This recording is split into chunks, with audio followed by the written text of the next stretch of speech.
I'm Mrs. Lane. My daughter Patty is Dr. Fenneman's patient. Oh, yes. Dr. Morgan will be with you in a moment. Won't you sit down? Thank you. Would you relax and stop worrying? I'm not worried, Mom. I'm just embarrassed. Having your tonsils out at my age. The kids at school think I'm some kind of nut. Oh. It's just embarrassing. For goodness sake, Patty. Besides, if I take time out from school, my work will suffer. You can make it up. How can you make up missing a class dance? Mom, can't I have them out later when it's more convenient? Like when? During finals would be more convenient. Besides, there's nothing wrong with me. I just have a silly sore throat. Would Dr. Fenneman send you to a surgeon if it was just a little sore throat? It's tonsillitis. Mom, you're making a big deal over nothing. It hardly hurts at all. Mrs. Lane?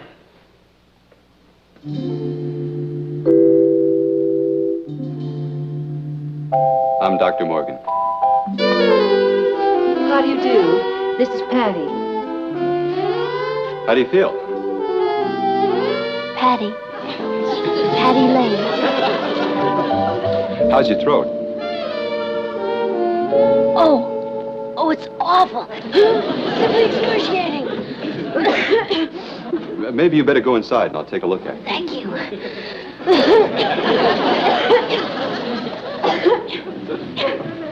Don't be alarmed. Through these portals pass some of the greatest actresses in the world. Excuse me.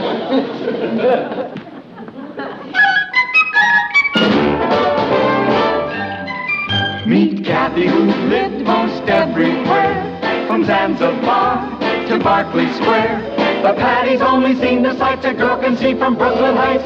What a crazy pair. But they're cousins, identical cousins all the way. One pair of matching bookends, different as night and day. Where Kathy adores a minuet, the ballet russe and crepe Suzette. Our Patty loves her rock and roll, a hot dog makes her lose control. What a wild duet. Still they're cousins, identical cousins, and you'll find they laugh alike, they walk alike, at times they even talk alike. You can lose your mind when cousins are two of a kind.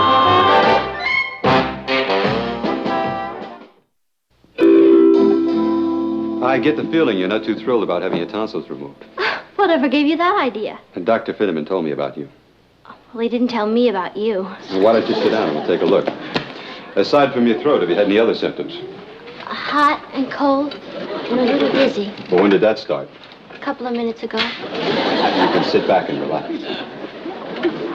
All right, open up and say, ah. Ah, Well, I'm not crazy about what I see. I am.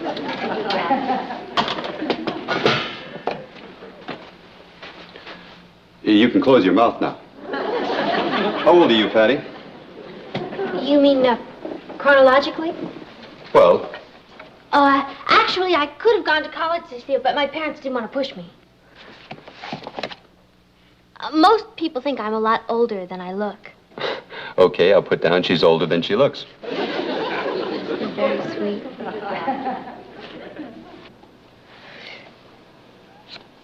My, that's an interesting frame. Is that a relative? It's my sister. Oh. It's funny, most men have pictures of their wives in their offices. Only if they're married. Oh. Well, I might as well give you the bad news, Patty. You're going to have your tonsils out. Oh, that's terrible. The question is when. How about tonight? I'm not doing a thing. No, Friday is the first time I can take care of it. It's a date. I'll check you into the hospital on Thursday so we can prepare you. In the meantime, I want you to take these pills 3 times a day. They'll reduce infection. Well, I guess that's about it. I'll see you at the hospital. I'll be looking forward to it. I'd like to thank you very much, Doctor. You've been very kind and very considerate, and I want you to know I feel very safe being in your hands. May I ask you a personal question? Oh, yes. Is that something new? What? A jacket that buttons down the back. Oh. I'll talk to the nurse about checking you in the hospital.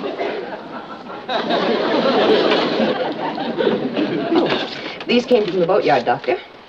Is this the boat you're thinking of buying? What do you think of her? She's cute. Cute. I think she's a beauty. Isn't she kind of small? She's as trim as they come. Great lines. That's what I've always dreamt of.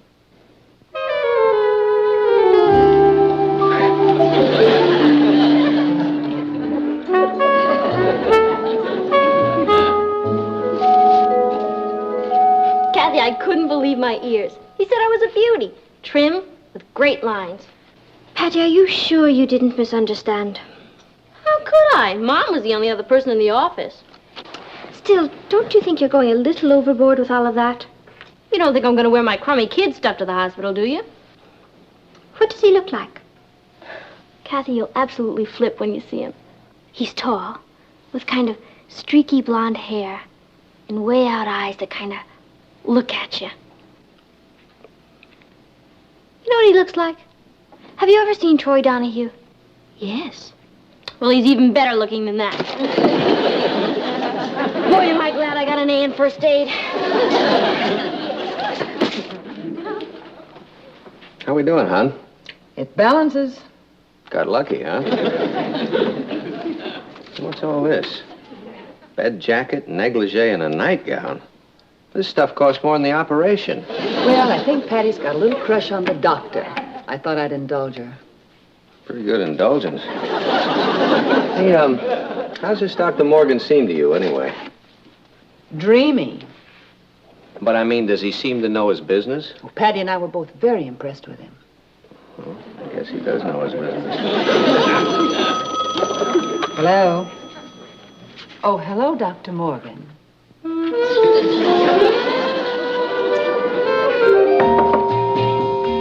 Hi. Who said you could come in? Well, I knocked, didn't I? Get up, you're gonna drip all over my new nightgown. Why don't you drip downstairs? Not me. I stay clear of doctors. Doctors? What doctor? Dr. Dreamy. He just called and said he was coming over. Why? Probably wants to collect his bill in advance. Kathy? Do you suppose he's coming over to see me? I doubt it. Well, you really are a doubting Thomas. You know, if everybody had your attitude, nobody'd believe in love at first sight. Thanks for dropping these off, Doctor. Yeah, it certainly was nice of you. I'd have been happy to come by and pick them up. Oh, it's all right. It's important that she get started on those tonight. And she forgot them. Someday Patty will forget her head. Well, that's understandable. She's a little overexcited about the whole thing. Yes. I'm afraid our Patty has a slight tendency to overdramatize. Dr. Morgan. Surprise. Hello, Patty. Have you met my mother? Yes, we met this afternoon in the office. Oh, and my father? Yes, we met. Oh. Oh, that's my cousin Kathy. Hello, Kathy. How do you do, Dr. Dreamy? Dr. Morgan. You forgot the pills I gave you this afternoon. That's why I came by. Oh, well, I'd like to thank you for looking after my welfare. Mother, have you offered our guests some refreshments? No, I haven't. Coffee, tea, or milk? I'd love some coffee. Good, I'll go make some. Oh, don't bother, Mother. You know how I love to fuss around the kitchen. You do. And it'll give all of you a chance to get better acquainted. Excuse me. Kathy, would you mind giving me a hand in the kitchen? Well, why don't we sit down and make ourselves comfortable? Was I right? Isn't he something else? He really is. Kathy, I'm so excited I could scream. Patty, the only problem is, apparently he's just come over to drop off the pills. Are you kidding? Don't you see? That was just an excuse. Come on, we better make the coffee.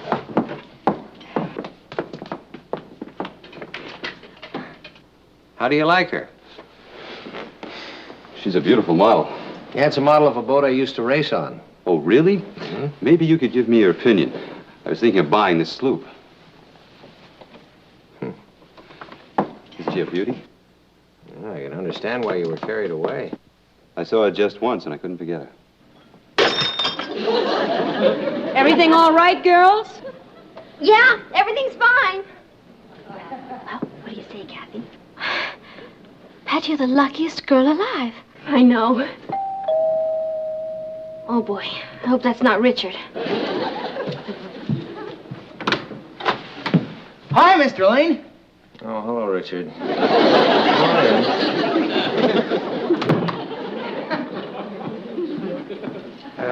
Dr. Morgan, this is Richard, a friend of Patty's. Hello, Richard. Hi. Hi, Richard. Where's Patty, Mrs. Lane? Oh, in the kitchen. I don't know what's taking so long with the coffee. I hope you're not in a hurry. I can stay as long as the dishes hold out. After major surgery, you don't go to a dance. Oh, why not? You're not gonna dance with your throat. All you gotta do is keep your mouth shut. Richard, you really don't know much about medicine, do you? After this kind of a thing, the whole body is in a state of shock. Okay? I'm not going to the dance either. Why not? I don't mind if you take somebody else. I'm not interested in taking anybody else but you. Richard, there's something I have to tell you. Yeah?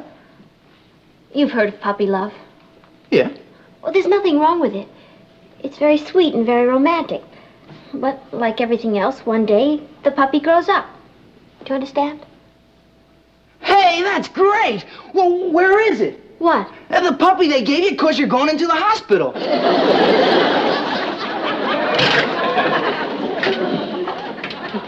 Richard, you saw Dr. Morgan, didn't you? Sure, in there. Right. Now, I only just met him. But sometimes when two people meet, zap, it happens. It's a matter of chemistry. Do you know what I mean? He's a chemist? I thought he was a doctor. I think you'd better stop beating around the bush. Richard, in the short time I've known Dr. Morgan, I've grown very fond of him. And it certainly seems vice versa. That guy in there? You're kidding. He's a very distinguished surgeon.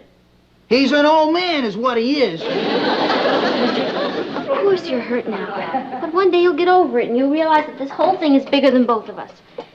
And in the meantime, you've got to do me one favor. What? Go home.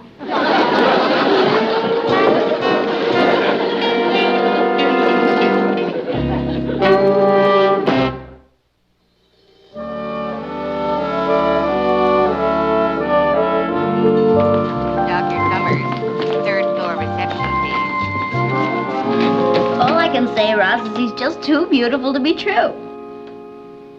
You heard what? That's ridiculous. Where did you hear that the doctor and I were going steady? It's all over school? Well, for your information, Roz, Dr. Morgan and I are just good friends, and the rumor you heard is absolutely, well, it's absolutely premature. Right. Goodbye. What'd she say? I'm not sure. I think she denied it. Then again, she didn't. Uh-huh. That's just what all the other girls said. I think a girl should finish her education first. Roz, how would you like to make a little sick call? On Patty? Right. And if she's not sick now, I think she will be. Oh, Miss Peters, you should know about this. What kind of qualities do you think a doctor's wife should have? Why do you ask? Well, I have this friend who's on the brink of going steady with a doctor. Well, a doctor's wife should be the kind of woman who can get along with 2 hours sleep, doesn't mind getting up in the middle of the night to fix a pot of coffee, and doesn't get drunk at medical conventions.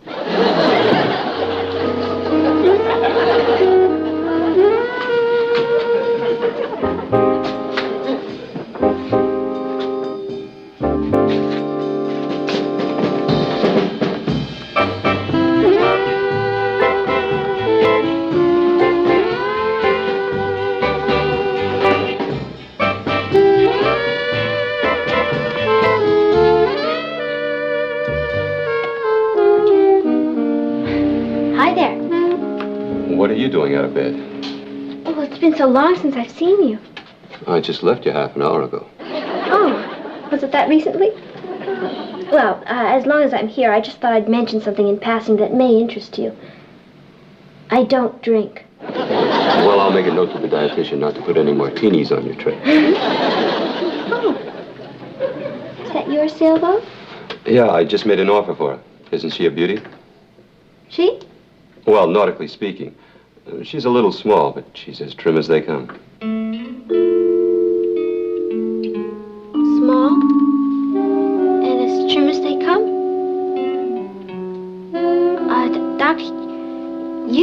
those pictures in your office the other day when I was there, did you? Uh-huh.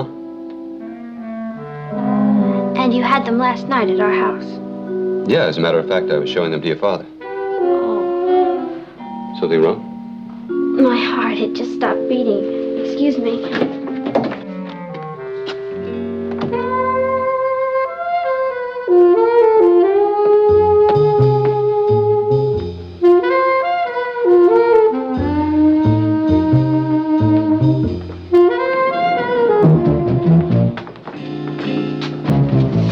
Her room number's 215. It's got to be right over there. Patty!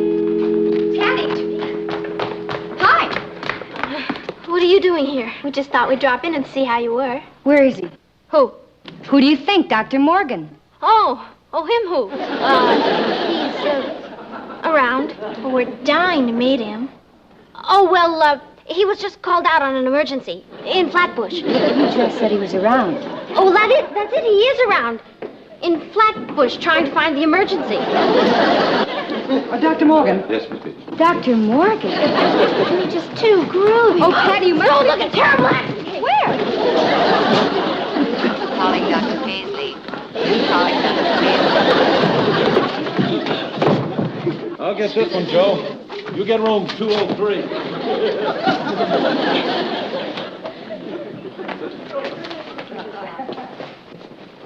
Hello, little lady. You know something? We're going to have that little old gallbladder of yours out in no time at all. Gallbladder? I already have my gallbladder out. Now, look, pussycat, who knows better, you or the doctor? Oh, but I really don't. It's all right.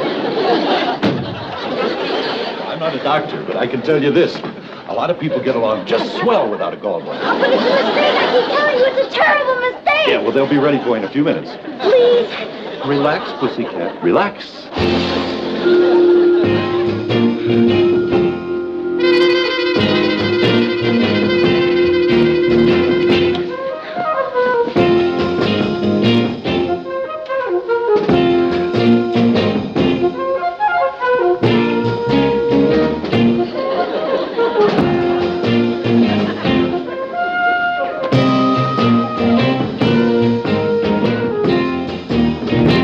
Scrubbed up yet? What are you waiting for, an engraved invitation?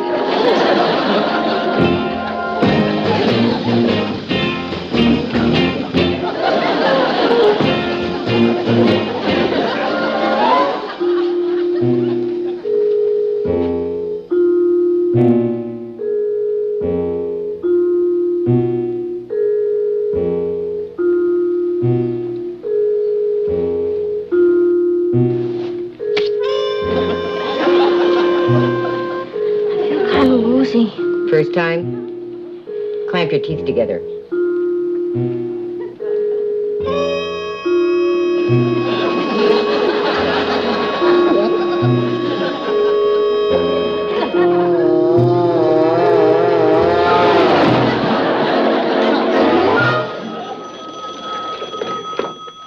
Dr. Morgan. Yes, Miss Peters. Patty? No, she's not here. What do you mean you can't find her? Well, check it out and call me back. Dr. Morgan? Yes? I'm Richard Harrison, Patty's friend. Oh, sure. Hello, Richard. What can I do for you? Sit down. I'll stand. I'm here to lay my cards on the table. What? Lay my cards on the table? Face up. Oh, I know. You think I'm just a kid, and you're an older man. But long before you met Patty, she was going steady with me. Since kindergarten, if you want to get down to cases. I suppose Patty discussed this with you? Sure, that's how I found out. All I want to tell you is, don't pick up the marbles yet. I shouldn't. That's right. I'm still in the game.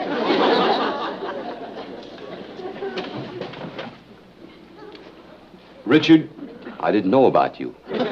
Patty and I haven't had time to discuss her past. So let's put it this way. The decision is up to her. She'll have to choose between us. And may the best man win.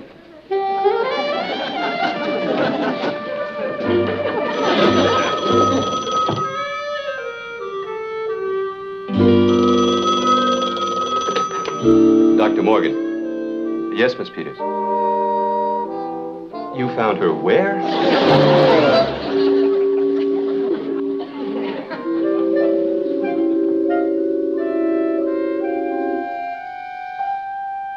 Where am I? You're back in your room. Oh, yeah. I feel like such a jerk. Well, don't think about that now. Just think about how happy we're going to be. We are? Was all that about the boat just a dream? No, I'm buying the boat. But just think of all the wonderful hours we'll spend on it together alone. Would you like that? Mm-hmm. I can see you now on the deck, the wind in your hair, salt spray on your face, and at night, the moon watching down at us. Are you happy? Happy. I'm the happiest girl in the whole world.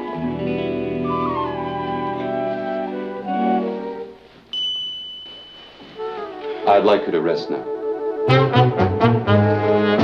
I think we better go. Bye, Dr. Morgan.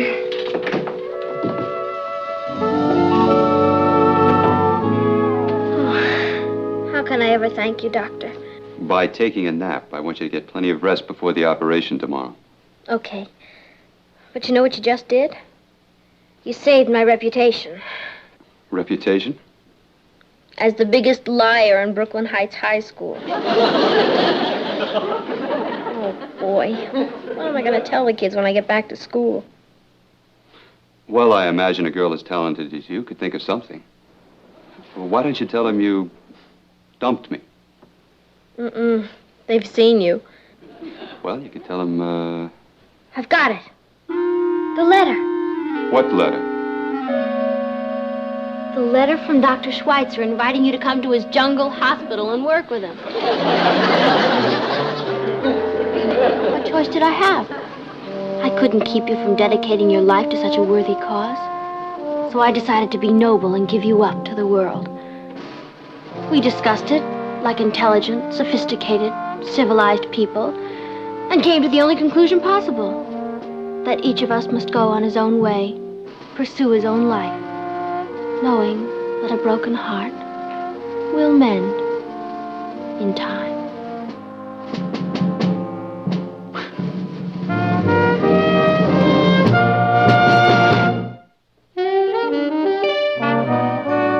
No, he's going to take them out this afternoon. But from now on, it's purely a professional relationship. Of course I could wait for him, but who knows when he'll get back from the jungle. Let's face it, Ross, he's no kid now. Oh, by the way, Ross, whatever you do, don't mention a word of this to Monica. It's just between you and me. Okay? Bye. Well, let's see what other blabbermouth I should call. Hi, Patty. Hi, Rich.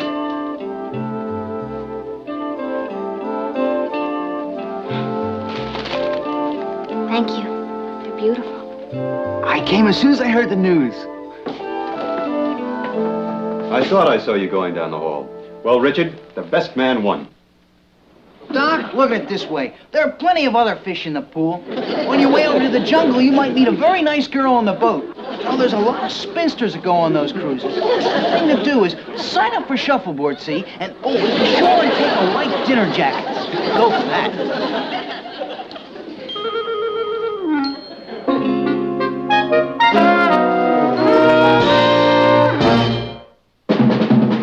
Here's Kathy, who's lived most everywhere, from Zanzibar to Berkeley Square. The Patty's only seen the sights a girl can see from Brooklyn Heights. What a crazy pair! But they're cousins, identical cousins, and you'll find they laugh alike, they walk alike, at times they even talk alike. You can lose your mind when cousins are two.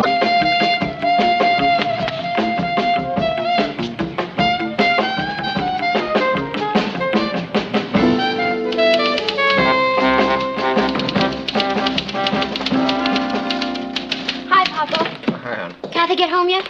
Yeah, she went upstairs. Oh, went right up to her room, huh? That's bad. What do you mean?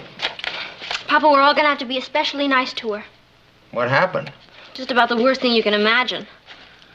She flunked an exam? No, I'm talking about something really terrible. She lost her autographed picture of Ringo Starr? Papa. Well, what is it, for Pete's sake? She wasn't invited to Monica Robinson's party. Oh. Well, I think she's strong enough to bear up under that. Papa, you don't understand. This isn't just a Saturday night get-together with hot dogs and soda pop. It's the whole bag. It's caviar and champagne. Caviar and champagne? Well, okay, pizza and punch. But if you don't get invited, you're practically an untouchable. Poor kid, she must really be shook up. Well, she didn't look particularly shook up. She didn't seem very upset. Papa, don't you recognize the Pagliacci bit when you see it? Laughing on the outside, crying on the inside. I'm gonna go cheer up her insides. Will you yell when Richard comes? Only if I see him first.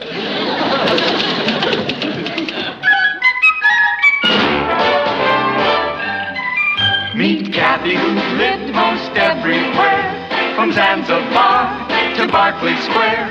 But Patty's only seen the sights a girl can see from Brooklyn Heights. What a crazy pair! But they're cousins, identical cousins all the way. One pair of matching bookends, different as night and day. Where Kathy adores a minuet, The ballet russe and crepe Suzette. Our Patty loves her rock and roll. A hot dog makes her lose control. What a wild duet. Still they're cousins, identical cousins, then you'll find. They laugh alike, they walk alike, at times they even talk alike. You can lose your mind when cousins are two of a kind.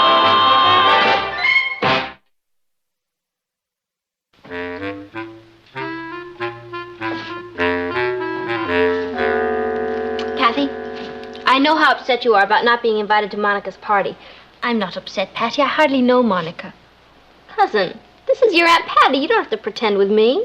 I'm not pretending, and I'm not upset. Kathy, the very fact that you refuse to admit you're upset only proves how upset you are. Any psychiatrist will tell you that. Stop being silly. Okay. I just want you to know I'm not taking this lying down. Richard's over at Monica's now trying to swing it for you. Isn't that putting Richard in an awkward position? So what? He's been in an awkward position all his life. Besides, when I met Richard, he was going with Monica, so he can wrap her right around his little finger.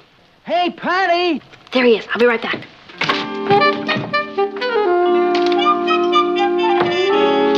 Hi. How'd you make out? No sweat. Monica said she'd love to have Kathy come over. Oh, that's great.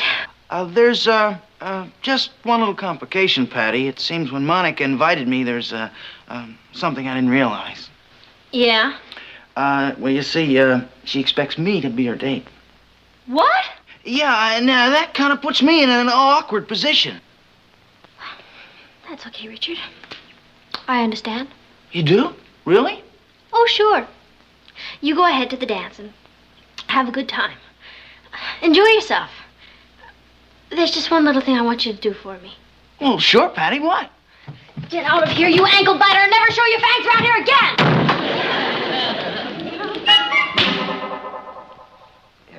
Look, I'm sorry, Richard, but she won't come to the phone. I told her it was vitally important, but she said... Well, let me put it to you this way, Richard. I'm afraid you're involved in the Cold War, and you'd better think of this phone as the hotline. I mean, use it only for something important, like World War III. Right. Goodbye. Martin, do you think I ought to go up and talk to her? She said she just wants to be alone. She didn't have any dinner. She's upstairs just moping around. I really think we ought to do something. Natalie, when the Greta Garbo virus strikes, you just have to give it time to wear off. But Martin...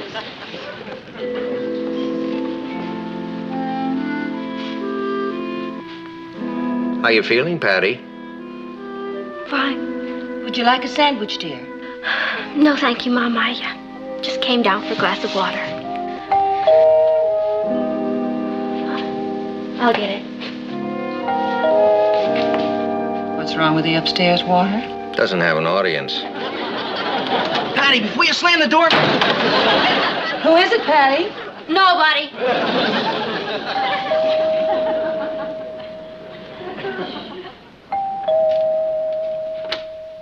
What do you want, Richard Arnold?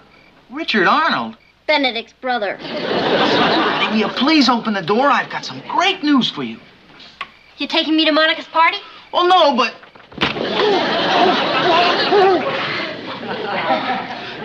Patty, this is even better. Will you listen? I'm listening. What's the one thing you want more than anything else in the world? To go to Monica's party. No, I'm talking about a chance for you to sing with a band. A band? Well, sort of a band. I know these guys, and they've got a group, and they're looking for a vocalist. And I've practically sold them on using you. Are you putting me on? I swear. Oh, Richard, that's absolutely boss. And then I can tell them you're interested in singing with them? Sure, if they'll play at my party. Well, I'm sure they will. What party? The one I'm giving the same night as Monica's. With live music. I'll knock her right out of the box.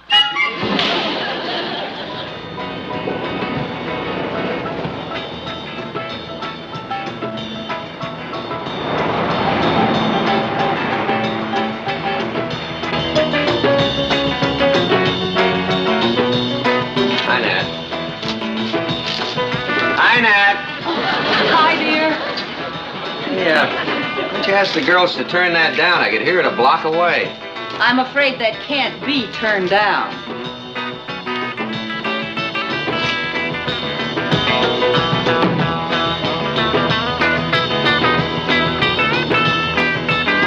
Who are they?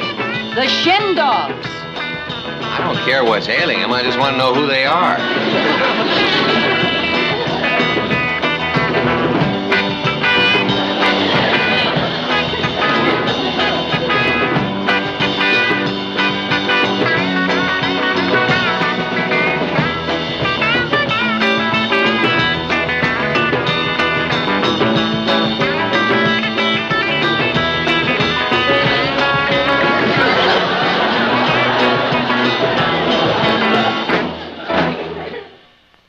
Hey, Guy, tell Patty we're ready for her now. Okay, Guy. Hey, Guy, they're ready for you. I know, Sally. I know you were invited to Monica's. But did you know that she's just having records and I'm having the Shin Dogs? I'm their vocalist, you know. Well, the point is that if Monica expects you to make that big a sacrifice, what kind of a friend is she? Okay. Yeah, well, it's up to you. Bye, Sally. You can cross that one off, too, Kathy.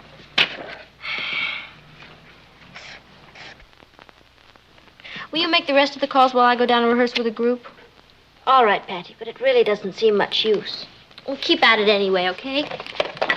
You know, that's what I like about you English. You never say die.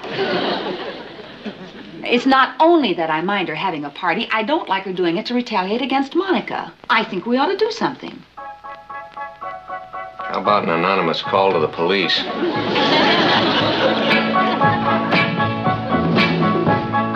must be growing up. I'd like to run and hide. There's something going on. I'm almost up inside. Tonight he held my hand, and when our fingers touched, I felt butterflies.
Patty, that was great. We're lucky to have you with us. I'm lucky to be here. fine. Welcome to the club. Thank She's you. really great. Yeah, that's really outside. Patty.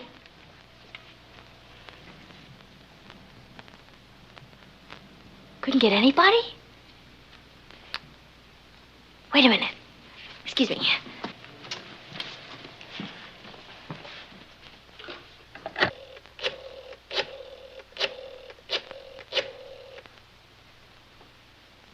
Hi, Rich. Patty. Rich, I want you to call Monica and tell her that I'm going to be very big about the whole thing. And if she's willing to merge her party with mine, I'm willing to throw in the live music.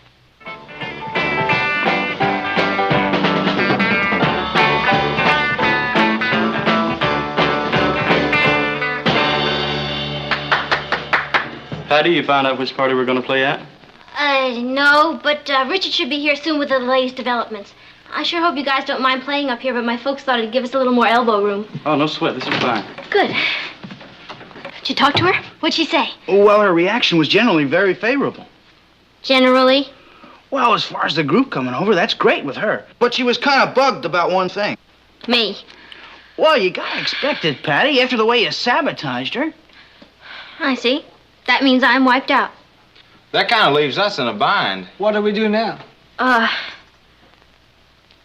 I'll tell you what you're going to do, fellas. You're going to go to Monica's and play the best you know how. But, Patty. Well, don't you see, fellas?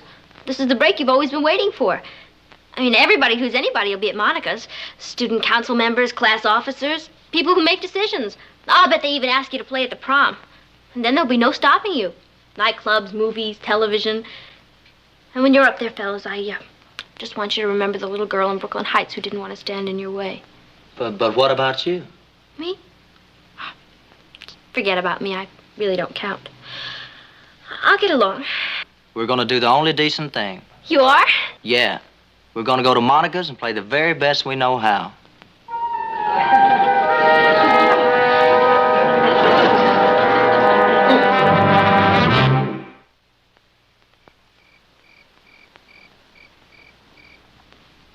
What's that funny sound? Silence. It's refreshing, isn't it? What a week. You know, Nat, sometimes that girl of ours does things that really renews my faith in parenthood. You mean like insisting the boys play without her? And telling Kathy to use her best dress and telling her to go to the party and have a great time. And you should have heard her. She was so bright and cheery. I'm not disturbing you, am I? No. We were just talking about you. Oh? Patty, I know you've had a lot of disappointments this week, but I want you to know I'm very proud of the way you handle yourself. Oh, well, it's nothing. I mean, what's a party anyway? It's not a matter of life or death, is it? That's my girl.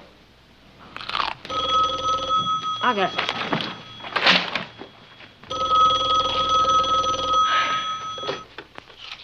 Hello? Hi, Richard. Aren't you at the party? Well, I probably shouldn't tell you this because it'll upset you. But if I don't tell you, it might upset you even more. Will you stop being so mysterious? What is it? Well, there's an uncle of Monica's here at the party. And somebody told me he's owner of the Howard Record Company. You mean a company that makes records? What else? Oh, Richard, I'll never forget you for this. Well, what are you gonna do, Patty? Never mind. Just put Kathy on the phone.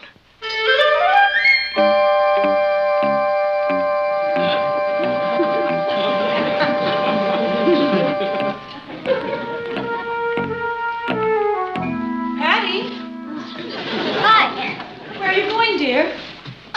Just out for some fresh air. See you later. Wait a minute. What have you got on under there? Oh, just something I threw on. Patty, you're not really going to that party, are you? I have to, Pablo. It's a matter of life and death. Well, I hope you know what you're doing.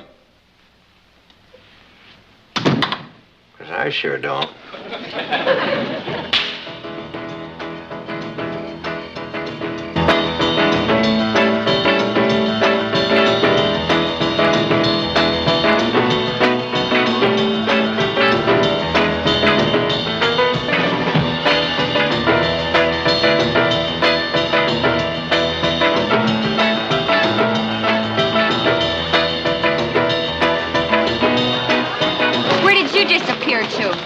just making a telephone call, Monica. To another girl, I suppose. Not unless you consider my mother a girl.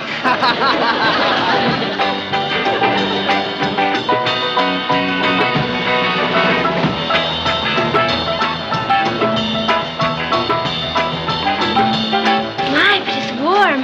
How about going out to my car? It's air conditioned. No, thank you. I don't like dancing in cars.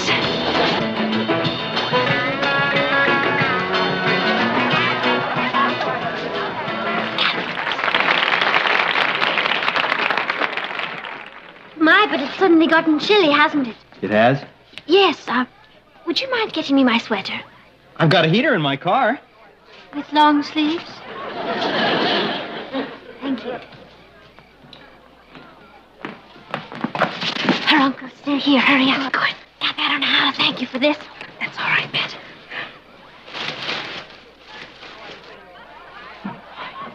Kathy! Here I am. Got your sweater? Oh, thank you. Would you be a dear and get me a cold drink? I thought you were chilly. It just warmed up.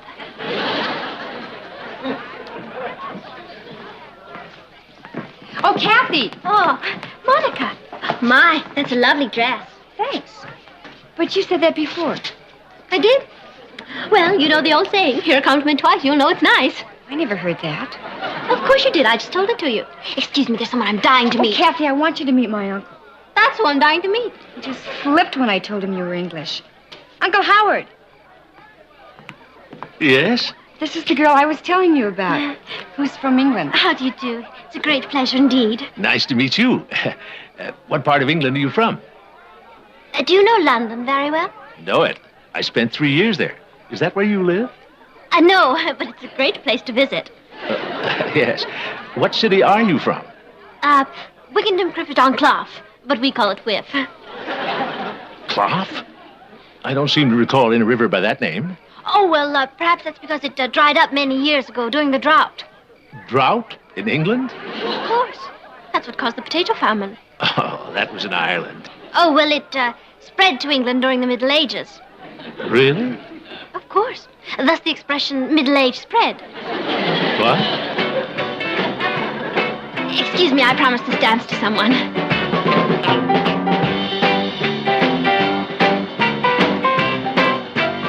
Richard, there's something funny going on around here. Where? I like a good laugh. A piece of pizza? No, thank you. Hey, Monica, is the Howard Record Company a big outfit? It's listed on the stock exchange. No kidding. Oh, I just asked because I haven't seen any of their records. Records? My uncle's in the hot dog business. But Everybody makes that mistake because his name is Howard Record. Howard Record? Holy moly! Excuse me, Monica. I have to talk to Patty. I mean, Kathy, about Patty. Ladies and gentlemen, it's with great pride that we present the debut of our new vocalist, Miss Kathy Lane.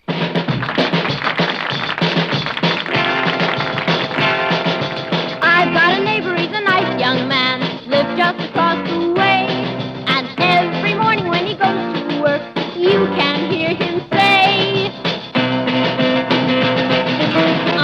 Enerity-ite I am, enerity-ite I am. I got married to the widow next door. She'd been married 7 times before, and everyone was an enery.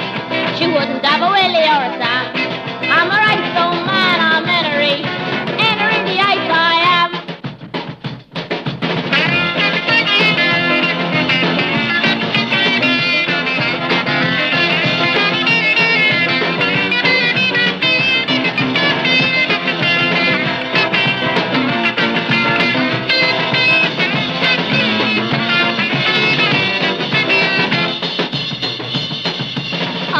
Enerity-ite I am, enerity-ite I am. I got married to the widow next door.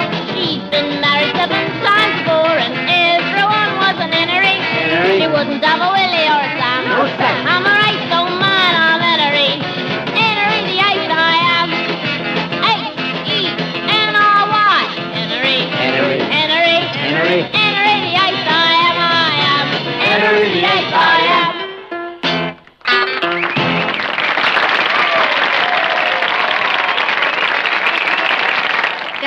Patty, isn't it? Patty who? Well, I'm going to put her away. You've got your nerve, Patty. Oh, Monica, you're wrong. I'm Kathy. Oh, yeah? So when did you go home and change your dress? I just had to come and tell you how much I enjoyed that. You're very good. Thank you. Will you please leave? Will you please flake off? I'm trying to talk to your uncle. I do have to run along, but before I do, I was wondering, is there any chance that you could use us? We work very cheap. I beg your pardon? Well, the Howard Record Company has always been one of my favorites, and we'd love to work for you.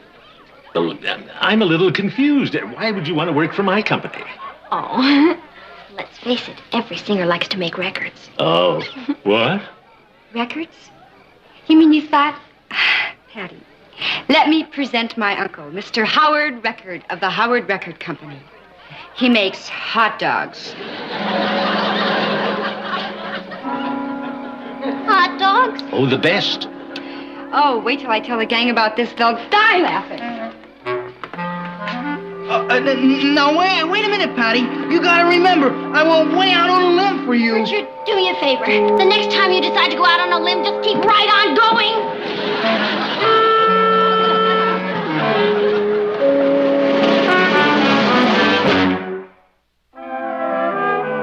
Well, let me know what comes up.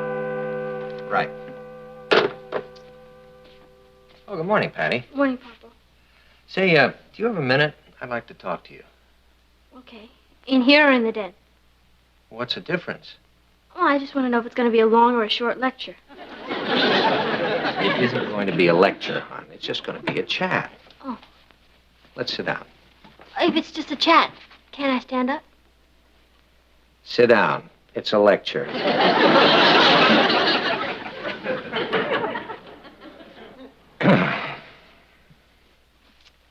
Now, in the first place... All right. What I want to say is this. All of us have to learn in life that we have to conserve our energy, to save it for the things that are really important instead of wasting it on every little crisis that comes along. You mean Monica's party? Yeah, that's exactly what I'm referring to. Now, let's just take a look at what happened to you. All of the pain and the disappointment you went through. In the first place, you tried to organize your own party. And then you spent all of that time rehearsing with the boys. And then you finally went to the party, even though you didn't have an invitation, and you embarrassed yourself in front of all your friends. Now, what did all of that expenditure of energy lead to? Not a thing. I hate to contradict you, Papa, but you're wrong. All my energy wasn't wasted. Monica's uncle flipped over me. Well, that's nice, but what of it? What of it? Look what he gave me. Howard Record Company. No, the other side. This entitles the bearer to a hot dog at half price at any Howard record shop. Okay.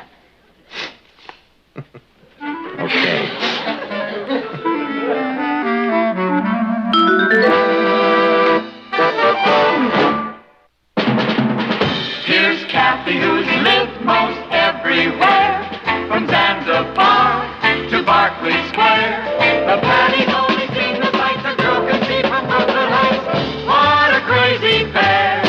But they're cousins, identical cousins, and you'll find they laugh alike, they walk alike, at times they even talk alike.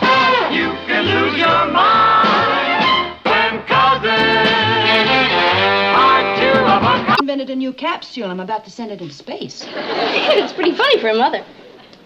You know who's a good cook, too? Richard's mother. Well, not as good as you, of course, but who is? Thank you. She's a nice woman, Mrs. Harrison, isn't she? Oh, she's very nice. You know something? I'll bet if you and Papa had to go out of town for, say, a week, and you couldn't take me with you, I'll bet she'd invite me to stay with them. Probably. Mrs. Harrison is a very kind-hearted and generous woman. Mm-hmm. The only other person I know who's more kind-hearted and generous is you. That's why when I heard Mr. and Mrs. Harrison were going out of town for a week, I invited Richard to stay with us. Now, just a minute. Mom, you can't go back on your promise. What promise? I gave Mrs. Harrison Harrison your word that you'd love to have Richard stay with us? You gave my word? Mom, when a woman as kind-hearted and generous as Mrs. Harrison would let me stay in her house for a whole week, the least we can do is reciprocate.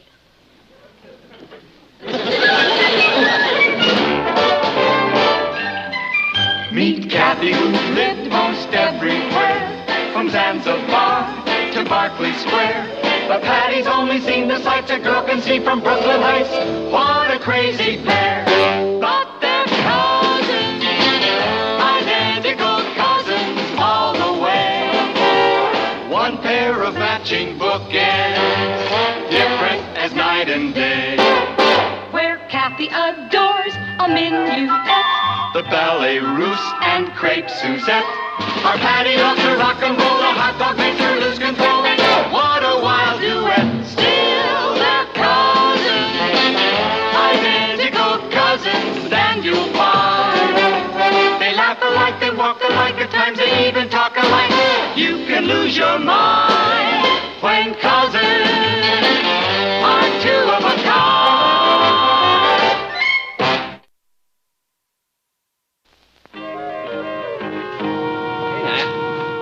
I got the cot. Oh, good. The Kentners had an extra blanket. Let me ask you something. Do you really think it's a good idea, Richard staying with us? Who had a chance to think?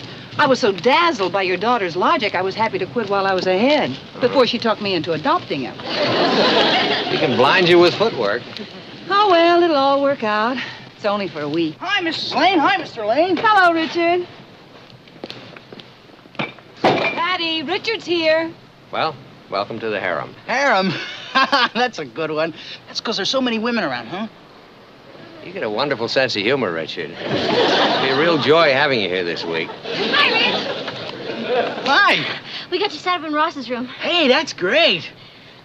Oh, let me help you with that, Joe. What do you got in that thing? Oh, just some clothes, my shaving equipment, and my weights. Weights? Yeah, for developing his muscles. Thanks. I knew they weren't for developing his mind. Don't worry about these weights, Mr. Lane. I'll be as quiet as a mouse with them. Sure.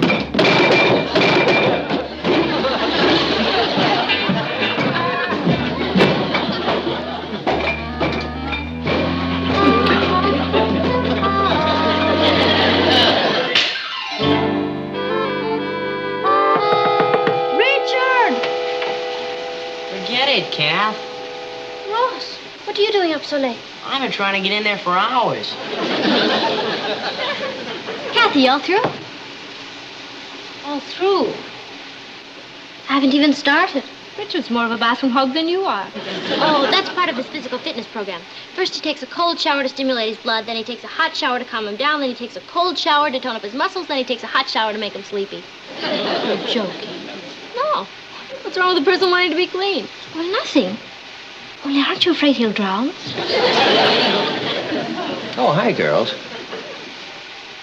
Traffic getting a little jammed up here? Oh, no, Papa. We were just talking about Esther Williams. How's Richard getting along so far? Just fine. He was telling me how much he enjoyed Mom's dinner. Well, we certainly enjoyed watching him eat it. Last time I saw food disappear that fast was in a magic act. It may interest you to know that in some countries, if a guest leaves anything on his plate, it's considered an insult. Well, in that case, he's got a fine future ahead of him as a diplomat. Well, either Richard is finished or the reservoirs run dry. Nothing like a bunch of showers to make a guy feel sleepy. Oh, you go ahead, Patty. No, Kathy, that's okay. After all, Richard is my guest. No, you go ahead. No, go on, really. Look, if anybody has to be inconvenienced, it should be me.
Ross? Ross? Ross? Are you awake, Ross? No. Now that we're both awake, why don't we talk about something? What about? Oh, I don't know. We can think of something to talk about. Did you hear that bugle? It's funny you should mention that. Did I ever tell you about my cousin Fred? Who? The one in the Marines. Boy, is he in great shape. Rugged, you know what I mean? He's in such great shape you could hit him in the stomach with a sledgehammer and he wouldn't even feel it. What's he doing blowing a bugle at this time of night? And you know why he's in such great shape? Now get a load of this. He never sleeps on a mattress. None of the guys in his company do. Even when they're in camp, they sleep on the floor. Now, what do you think of that? Oh, I think it's a great idea. But I'm going to be an atomic scientist, and they all sleep in nice soft beds like this one. Good night,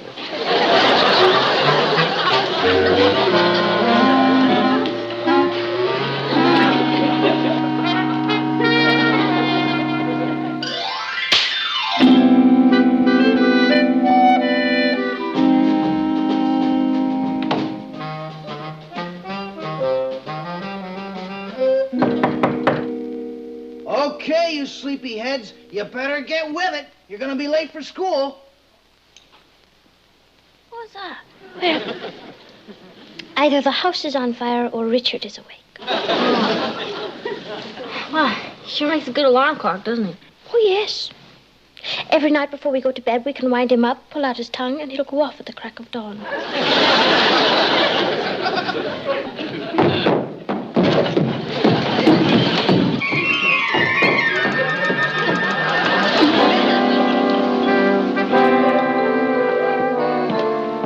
Morning, Mrs. Lane. Morning, Twinkle Toes. Huh? What would you like for breakfast, Richard? Oh, don't go to any trouble for me. Just some juice and milk will be fine. Don't be silly. I can't send you to school on an empty stomach. How about some hot cakes? Batter's ready. Well, if it's ready, I wouldn't want it to go to waste.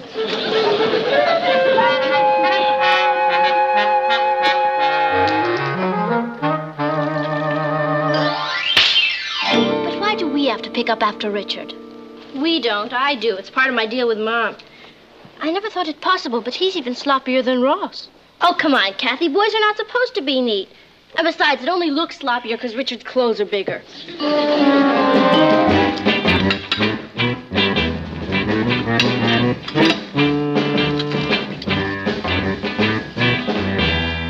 Boy, Mrs. Lane, I sure love those hotcakes.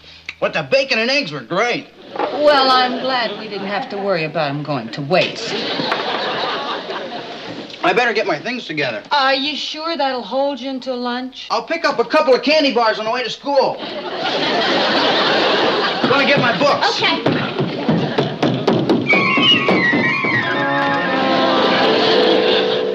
Morning, Mom. Boy, would I like some hotcakes. I'm sure you would. Good morning, Aunt Natalie.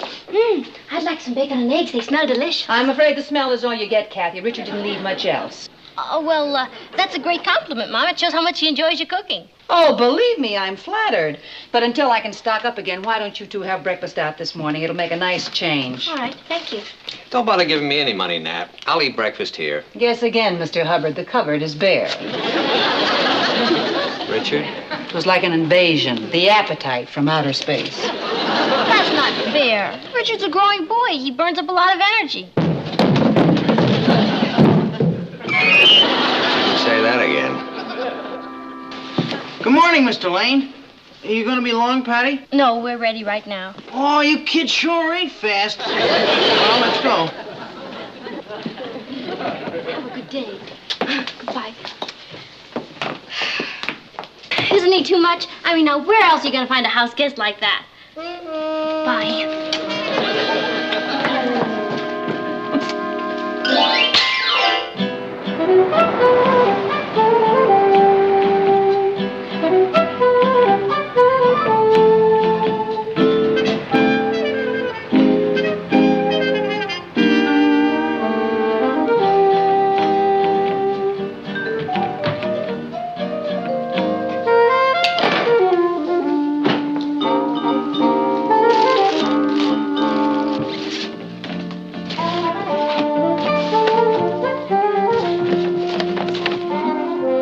Careful, sir. My husband may be home any moment.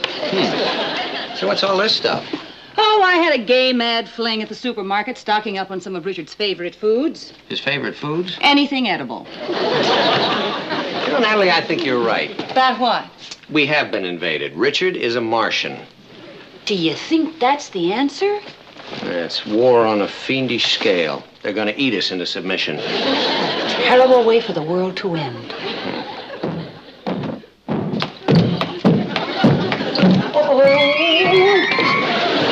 I'll get him to stop. Richard, will you please? I'll get him to stop, Papa.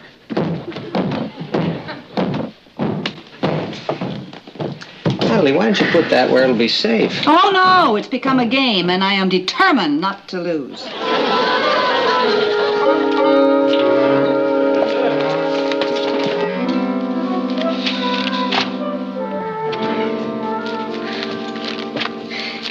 See?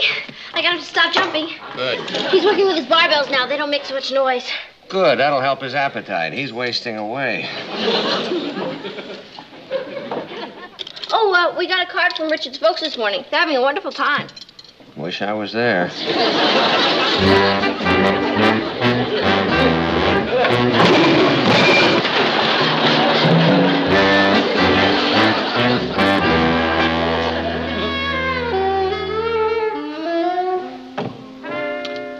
Well, let's just say I lost the game.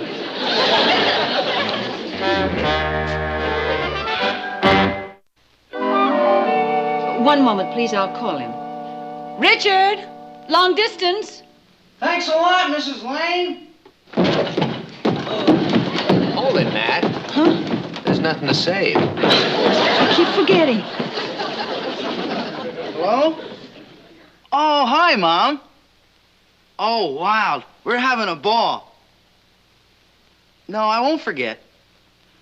When are you coming home? Well, I want to warn you. You may not be able to get me back. The Lanes might not let me go. They're crazy about me. Yeah, sure. Okay. Bye for now. That was my mom. Oh. I didn't know we were going out. We're not. I am. You mean you've got a date with somebody else? Well, why the big flap, Richard? You know I date other fellas. Yeah, sure, and I date other girls, but not while I'm at your house. Richard, I made this date a long time ago before you ever got here. Oh, what difference does that make? I'm your guest. Well, if you're going to be that flaky about it, I suppose I can break it. Okay. Okay, what? Okay, break it. You are the most inconsiderate, selfish person I have ever met. Well, what am I supposed to do here by myself? Do whatever you please. Look, don't think of yourself as a guest. Think of yourself as one of the family. Good night.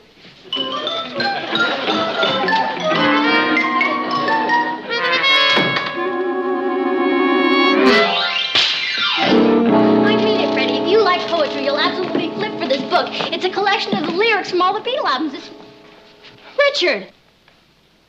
Well, I didn't realize it was that late already. What do you think you're doing? Come on in and sit down and make yourself comfortable. How have you been, Freddie? Okay. Richard! We haven't seen you around here lately, young fella. I guess school's been keeping you kind of busy, huh? Yeah, kinda. Richard! Well, the only way to get ahead is get the nose down to the old grindstone. I remember when... Richard, aren't you getting a little tired? Tired? Heck no, Patty. Tomorrow's Saturday, and I... Oh, you two want to be alone. Well, I guess maybe I am getting a little tired. Don't stay up too late, you two. Oh, those kids. I'll go get you that book. I want to hold your hand. You know, Freddie, it's so refreshing to meet someone who digs intellectual. Well, you know, most of the girls I meet, they're interested in stuff like, well, fluff. Yeah. I guess I must be the old-fashioned type. I like sitting home in front of the fireplace and listening to great music or watching a good horror movie on TV. Boy, you got soul. The first time I saw you, I said to myself, boy. Go right ahead, kids. Don't let me interrupt.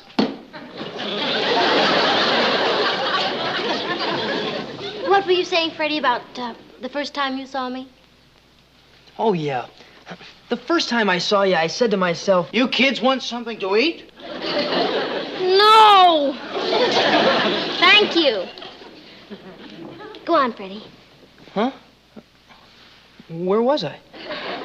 The first time you saw me, you said to yourself, The first time I saw you, I said to myself, I don't remember what I said. it started with, boy. Oh, yeah. The first time I saw you, I said to myself, boy. Now, don't pay any attention to me, kids. Just pretend I'm not here. You know, maybe I better take off. I mean, it's getting kind of late. Later than some people think. I'll see you to the door. Leaving already, Freddie? Yeah. Well, now that you know where we are, don't be a stranger. Thanks a lot.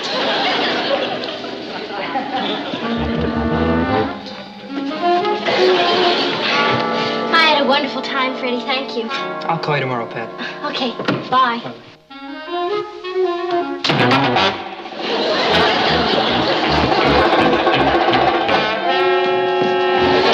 Oh, wait a minute, Patty. Calm down. You said I was a guest, right? I meant family. Patty, you're not listening. I was just bringing it to you. Good night.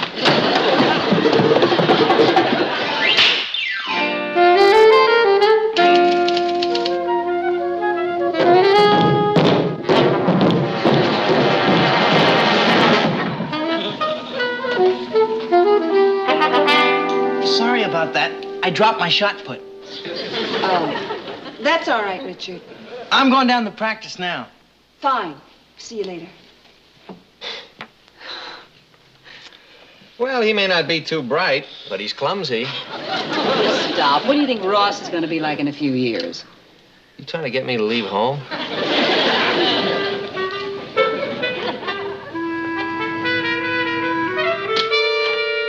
Let's see. How long's Richard been here? 6 months? Or does it just seem that long? Hey, wait a minute. He got here last Saturday. That means he leaves tomorrow. Hallelujah.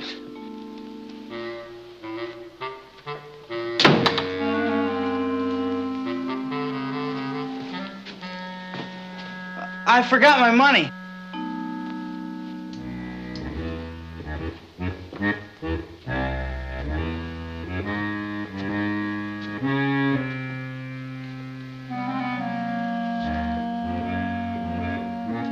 I hate to say it, Kathy, but it's a plain, simple fact. Having Richard here is a first-class drag. Last week, you were defending him all over the place.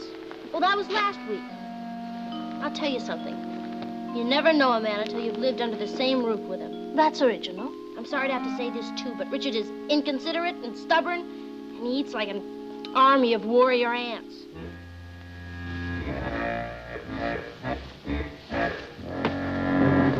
Richard, lunch is ready. Hey, you better stand back, Nat. You know what happens when Richard hears lunch. You're liable to get trampled in a salad. Where is Richard? I haven't seen him since breakfast. Oh, he's probably upstairs. I'll go get him. Hey, if Richard's upstairs when lunch is down here, he must be sick. Well, if he hasn't eaten since breakfast, he may have starved to death. I don't think either one of you is being very funny. Hey! He's not up there. What do you mean he's not there? He's gone, and so are all his things. Well, what does that mean?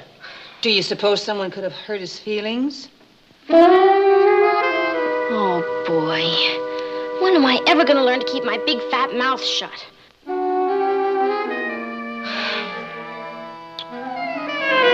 don't have to apologize, Patty. I must have been the creep of all time. Oh, I wouldn't say that. You wouldn't? No. Maybe you were a little noisy, but nobody's perfect. Oh, I never said I was perfect. Oh, what I mean is you're only human. Oh, I know I have my faults. Oh, so what of it, Richard? Look, every teenage boy is sloppy and clumsy. And eats like an army of warrior ants.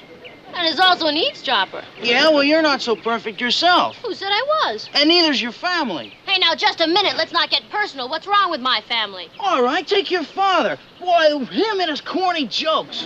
Corny jokes. I noticed you got hysterical every time he opened his mouth. Oh, that's because I didn't want to hurt his feelings. I was being polite. Oh, just like you were being polite when you ate everything in the house except the furniture? Well, I might have eaten an awful lot, but I didn't enjoy it. Oh, no, you just didn't want to hurt my mother's feelings. Yeah, well, she can't cook like my mother. She doesn't have have to. She only has to feed people, not a human garbage disposal. The way you slop around with all that grease all over your face and those curlers, you sure don't help a guy's appetite any. Richard Harrison, you are the rudest, most ungrateful person I have ever known, and I never want to see you again. Boy, is she sensitive. You see, honey, when two people live together, their personalities are bound to clash and create some friction for a while. But I thought I knew him so well. Look at it this way, dear. It's kind of a rehearsal for marriage. If that's the rehearsal, I'm not sticking around for the show. You'll change your mind. No, of course you will. Marriage is a series of adjustments. Rough edges have to be smoothed out, compromises made, and that's a full-time job. That's what I said. I'm not sticking around for the show. Believe me, darling, it's worth the effort. Well worth it. Did you two go through all that torture? I'll tell you a little secret. We still do occasionally. Well, anyway, I guess I'll just have to find somebody else to rub edges with. After that hassle we had, I'll never see it. I'll get it.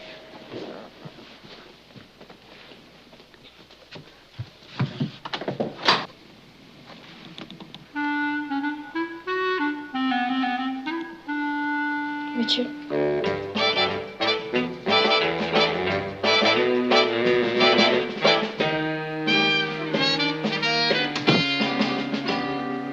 Well, hello, Richard. Hi, Rich. My mother told me on the phone to give you flowers after I left. Richard, wait a minute. Now, look, we've all known each other too long to let a little misunderstanding ruin our friendship. He's right, Richard. I'm awfully sorry about what happened, Richard. Would you forgive us? Please, Rich. You mean you're not mad at me? Of course not. Why would anybody be mad? We were glad to have you. Of course, Rich. It was a great experience. Oh, gee, thanks. You're not just saying that to make me feel better. Of course not. What are friends for? Anytime your folks are out of town, you're welcome to stay here. Oh, boy, that's great. I just got a wire from Mom. As long as everything's going so well here, Mom and Dad are going to stay another week. Well. That's great, Rich.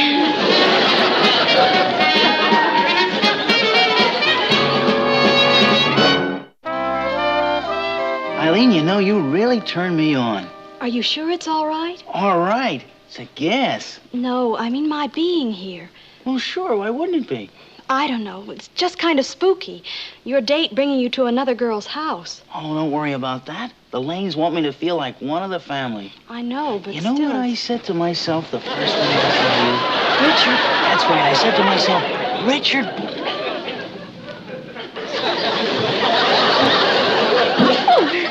Hi, Rich. Oh, hello, Eileen. Say, would you kids like a sandwich? Now? Well, sure. You come out of the kitchen and I'll fix you something nice. Hattie, we're not hungry and we're not going into the kitchen. Oh, all right. Then I'll go in and get a sandwich and come back here and we'll all sit down and have a nice little chat.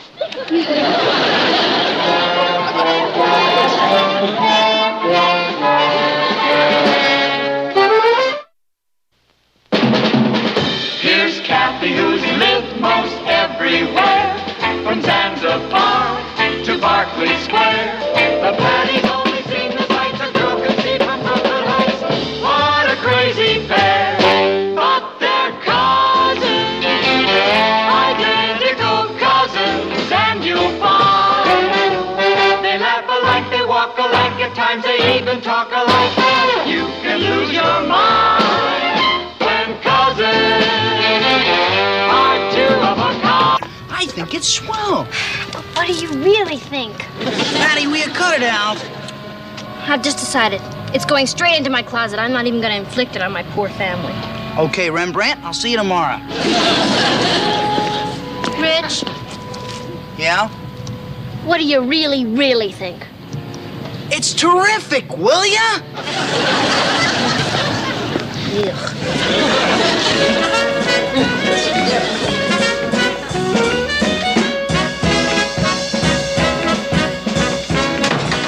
Oh, hi, honey. Hi, Mom. How's school today? Oh, well, great. Say, what do you got there? Nothing. Daddy, what are you smuggling into the house? Well, something I painted in art class today. A painting? Well, let's have a look. Nah, you wouldn't be interested. Of course I would. Let's see. Okay.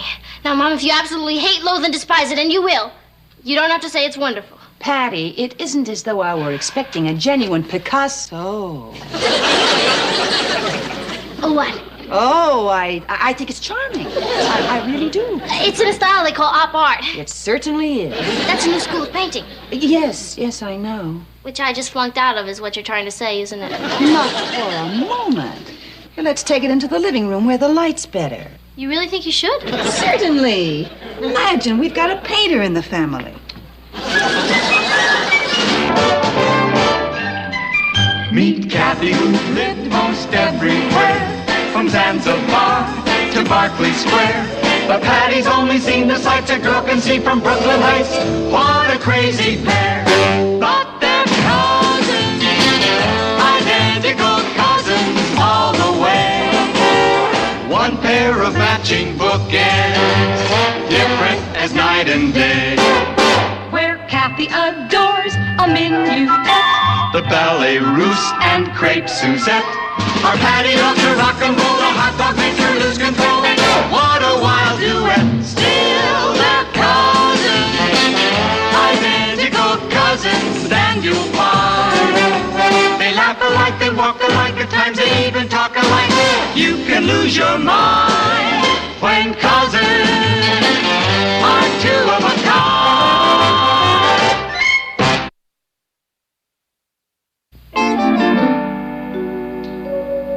It's, very interesting. It shows a great feeling for color and design. You see? Kathy likes it too. Oh, I'll bet. Who wouldn't? I defy anyone to look at this painting and not be impressed. Hi, Mom. What's for dinner? Oh, brother, where'd you find that? Ross, your sister painted this. I believe it. Well, sis, can't win them all. You see? Now he's honest. Loathsome, but honest. No offense, sis. I just don't happen to dig this modern jazz. Obviously. You've got it upside down. How can you tell? Ross, go set the table. Gladly. I'll help you, Ross. Anything to get away from it, huh, Kathy? Patty, will you please stop putting yourself down? Papa!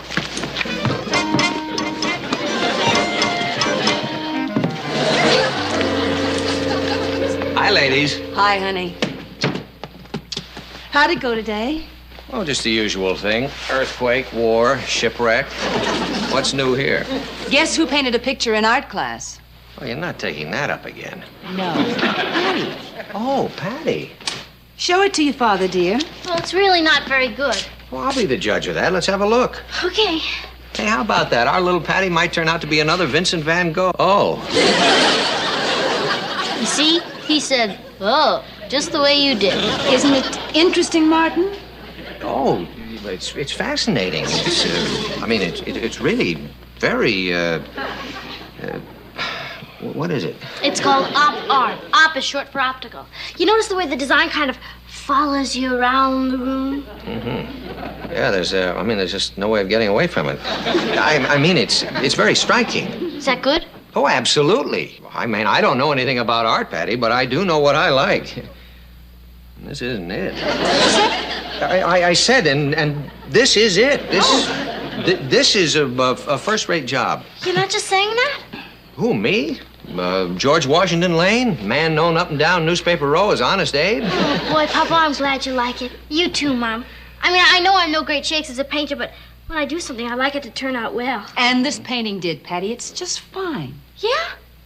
Oh, excellent. It's splendid. Brilliant.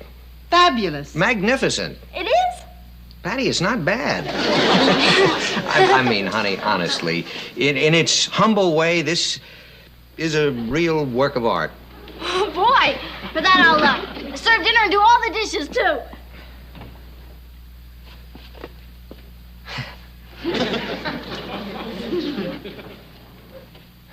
Well, my love, mission accomplished. You don't think perhaps we laid it on too thick? Impossible. Who was it who said, for the person receiving it, there's no such thing as excessive praise? George Washington Lane. Hail and farewell to you, fella. Hail and farewell. Oh, of course. Now that Patty's had her moment of triumph, she'll put that in the closet and forget about it.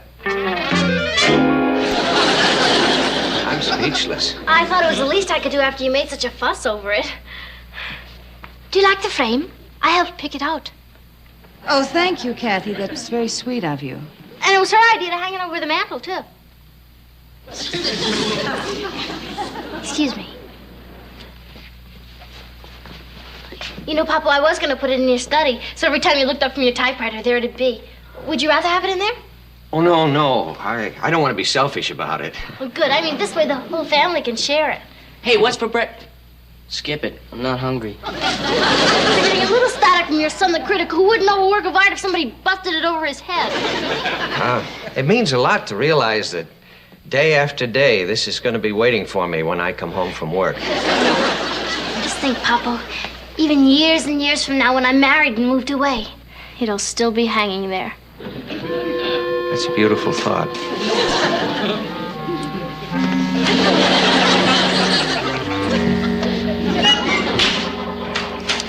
Patty, there's Cynthia. Oh, hi, Cynthia. You're over here. Hi, Patty. Just a second.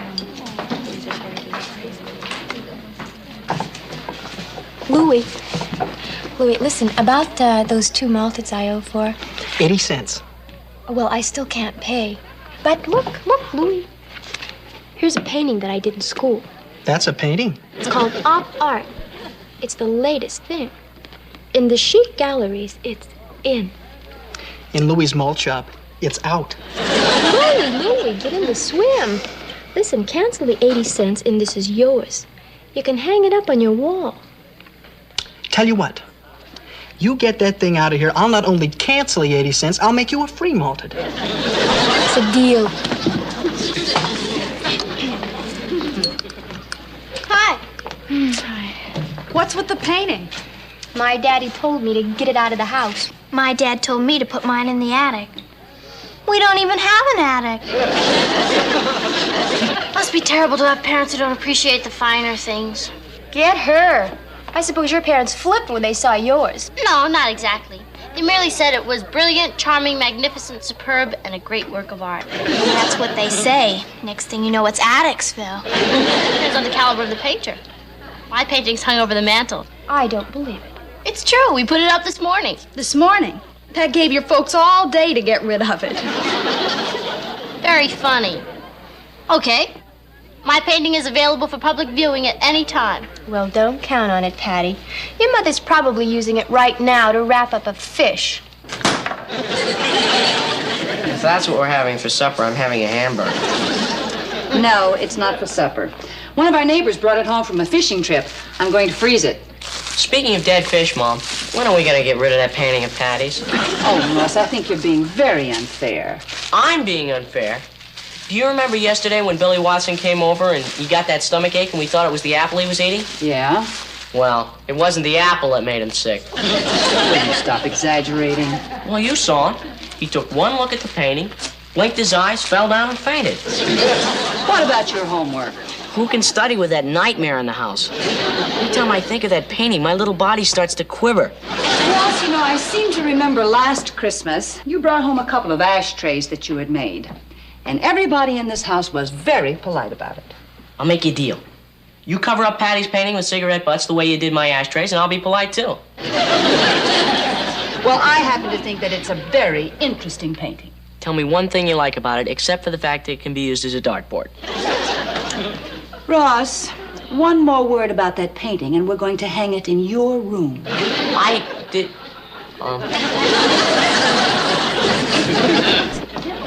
I really think the paper should get behind this. Well, I'll take the article home, and I'll give you my notes on it tomorrow. Good. How about a cup of tea before you go, Mr. Blodgett? Well, thanks. That'd be very nice. Well, as long as I'm waiting, I think I'll have a quick look at this. Fine.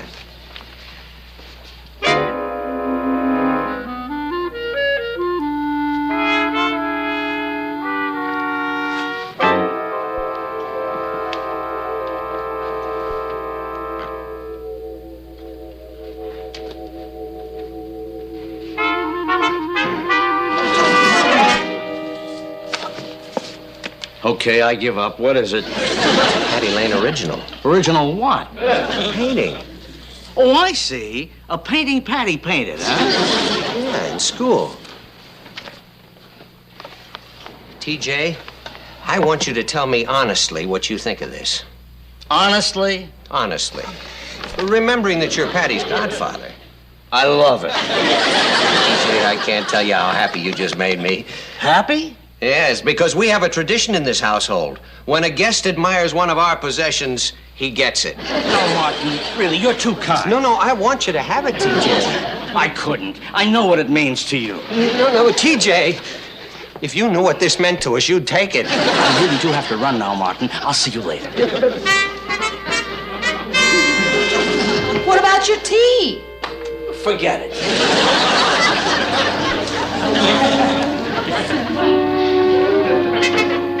Were you trying to foist that off on TJ? He wouldn't foist.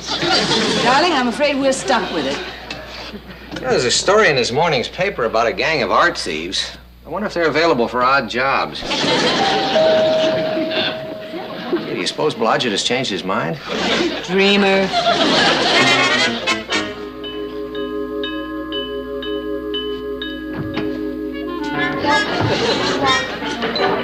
Darling, you remember Mrs. Marlowe? Good afternoon, Mr. Lane. I just came by to fetch the rocker Natalie promised us for the church auction. Oh, the rocker. Yeah, I'll give you a hand with that now. Thanks. Excuse us. Oh, yes, surely.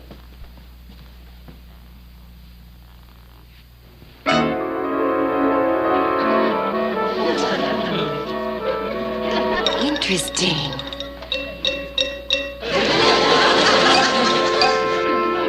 Fascinating. Be careful on the stairs, dear.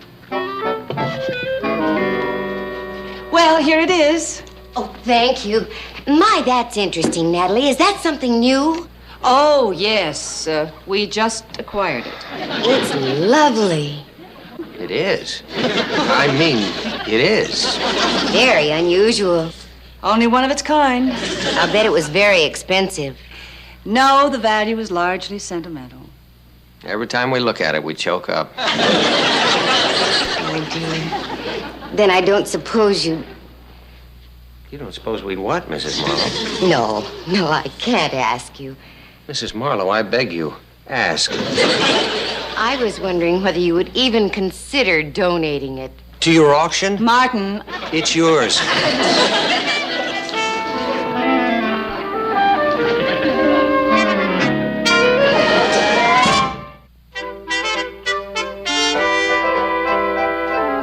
You really mean you're willing to part with this treasure? For a cause like this, why not?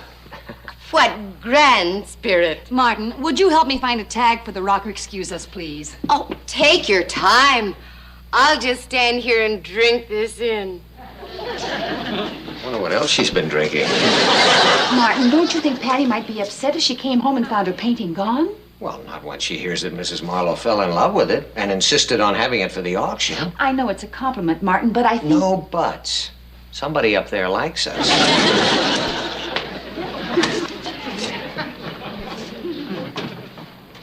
Well, here we are, all set. Oh, thank you. My car's outside. Oh, I'll take it out for you. And I'll bring the other donation.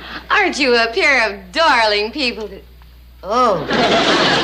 Patty will be so delighted. Patty? Oh, yeah, Patty painted this. And when I tell her that you just had to have it for your auction... Yes, indeed. After you, dear lady. Bless you. All right, girls, follow me. Patty, take my advice and send us home. No, not until you get a look at where my painting is hung and I get a look at your faces while you're looking. Follow me, art lovers. As we enter the main room, you will notice an original Patty Lane titled... You were saying, Patty? Oh, don't feel bad. That's an artist's life. They wouldn't. Of course not. It's probably on loan to the Museum of Art. Oh, come on, Cynthia. Thank you for letting us see your beautiful mantle. Come, girls.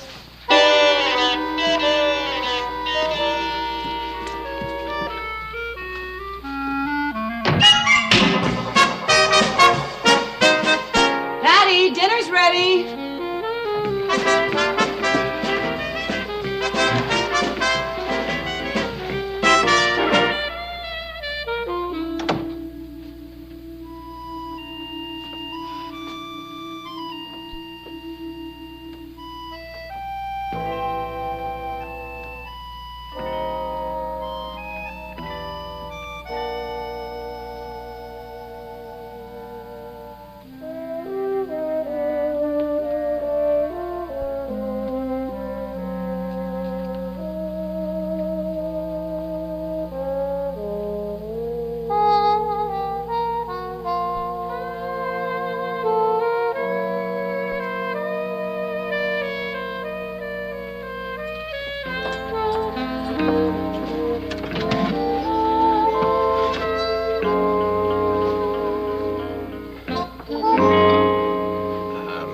Patty, Yes, Papa?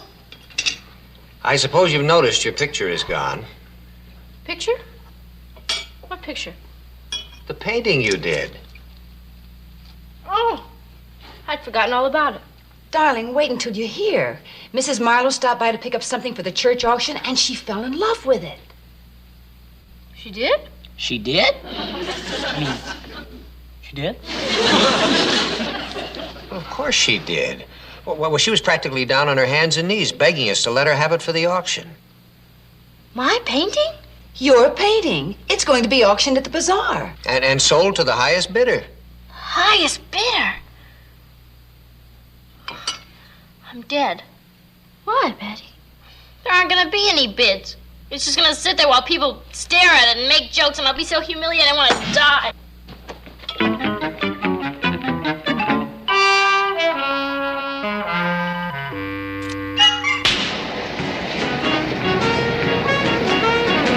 Well, sure, I can understand any girl wanting to join the French Foreign Legion.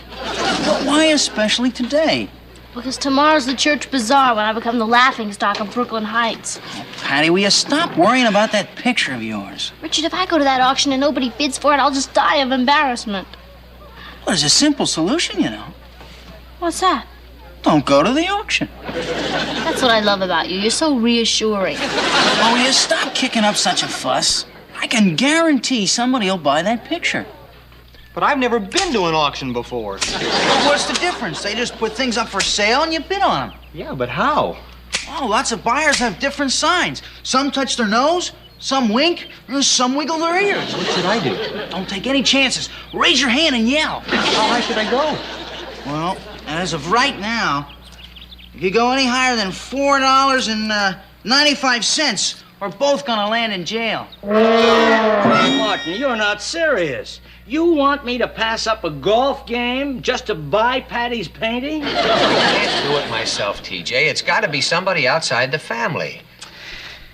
And tomorrow was the day that I was going to break 120. Hey, it's for Patty's morale. You always said she's just like your own daughter. I wouldn't do it for my own daughter. But Patty is your own godchild. Okay, I'll do it. TJ, you're the greatest. Thank you. But you know, I just hate auctions. I get so carried away when the bidding gets hot. Well, it won't. Don't worry. Not when you're the only one bidding. Please, Louis, it's for Patty. You wouldn't want her feelings to be hurt. No, I like Patty. I promise I'll pay you whatever it costs to buy the painting. Okay, I'll do it. But what do I want with the picture? I've already got a picture. Okay, I'll friend for you at the auction. Well, what do you care about Patty? Well, after all, she's my sister. Well, that's what I said. What do you care about Patty? Well, she's a dragon and all, but when the chips are down, I can't let the poor kid get hurt. I once saw an auction in the movie. Ross, you realize that once the bidding starts, it can run into real heavy money? You haven't seen Patty's painting. Going, gone. Sold to Mrs. Hamill for $18.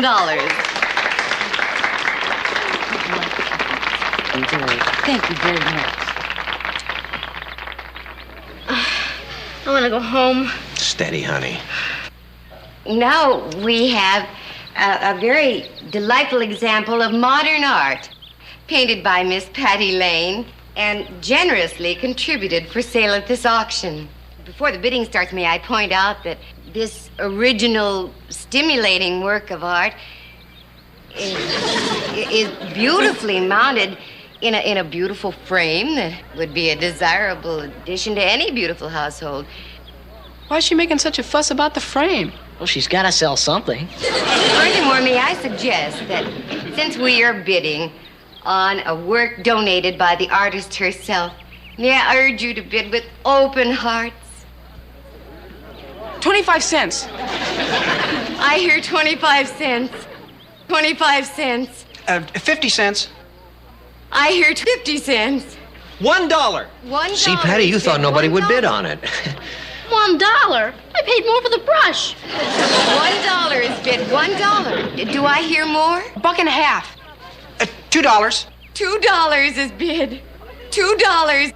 $2.50. $3. $3. $3. $5. I heard $5.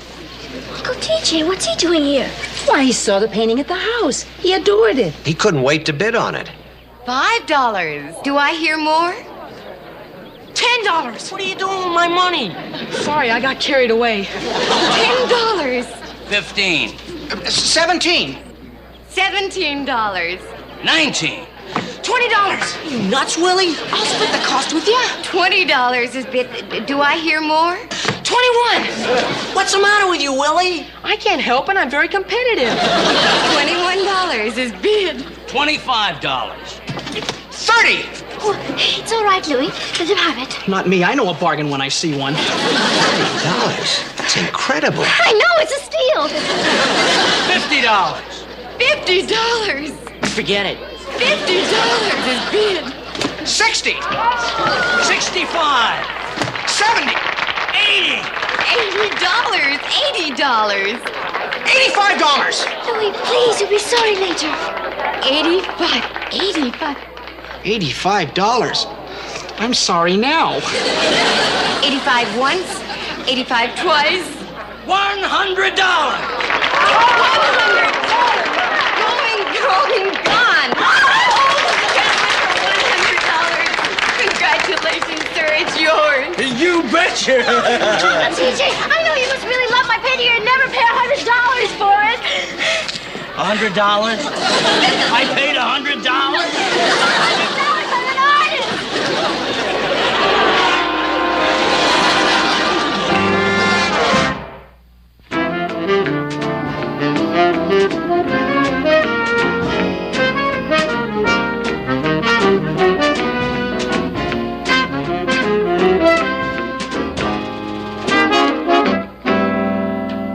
Oh, hi, hon.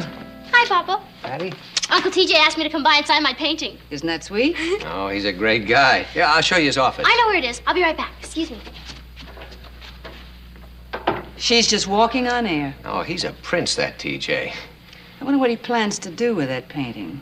Well, I'm sure he'll think of something.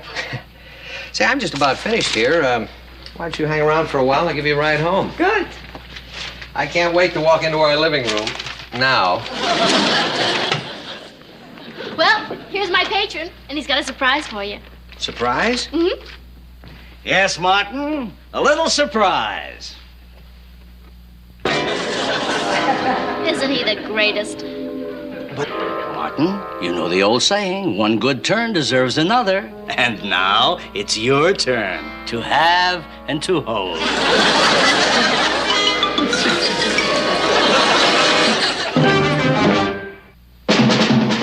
What a crazy pair, but they're cousins, identical cousins, and you'll find they laugh alike, they walk alike, at times they even talk alike.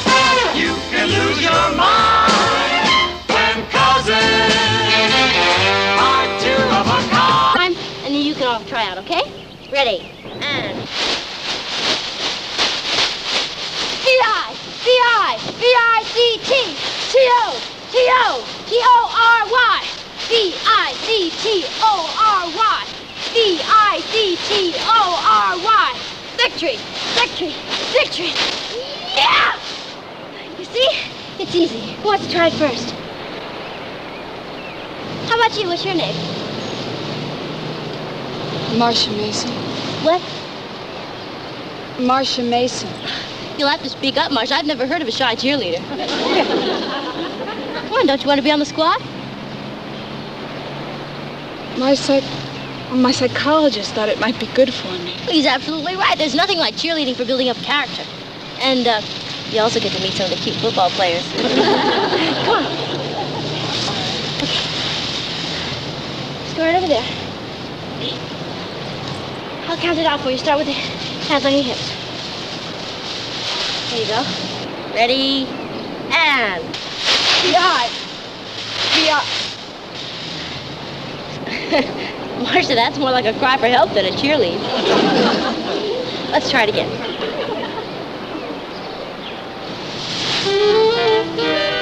Marcia? Marcia, I was only kidding about that. Marcia!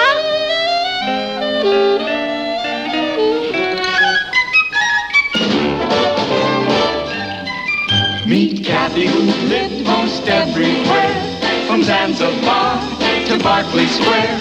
But Patty's only seen the sights a girl can see from Brooklyn Heights. What a crazy pair. But they're cousins, identical cousins all the way. One pair of matching bookends, different as night and day. Where Kathy adores a minuet, The ballet russe and crepe Suzette. Our Patty loves to rock and roll, the hot dog makes her lose control. What a wild duet. Still they're cousins, identical cousins, and you'll find they laugh alike, they walk alike, at times they even talk alike. You can lose your mind when cousins are two of a kind.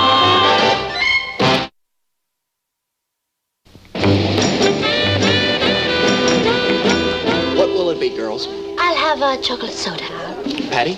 Marcia, you order first, and think big, I'm treating. Oh, no, Patty. I insist. Come on, what's your pleasure? Oh, a small lemon fizz. That's not thinking big. How about a banana delight? That's so expensive. One banana delight, and I'll have a double fudge sundae with sugar-free sprinkles. I'm on a diet. As I was saying, Marcia, you can get on the squad. All you need is confidence. Which I don't have. Oh, you had enough to come to the tryouts. My psychologist made me. And besides, I figured any dope could be a cheerleader. Thanks a lot. Patty, I'm sorry. I didn't mean... Forget it. Marcia, you know what you should do? You should pick out one thing that you know you're good at and stick to it. There's no such thing, Patty. Why are you so convinced you're a loser? Why not? I always lose. Double fudge sundae and a chocolate soda. What about Marcia's order? Oh, I'm sorry, we're out of bananas. See what I mean? So order something else. No. I have to go anyway. Thanks a lot for the pep talk, Patty. Marcia. See you around.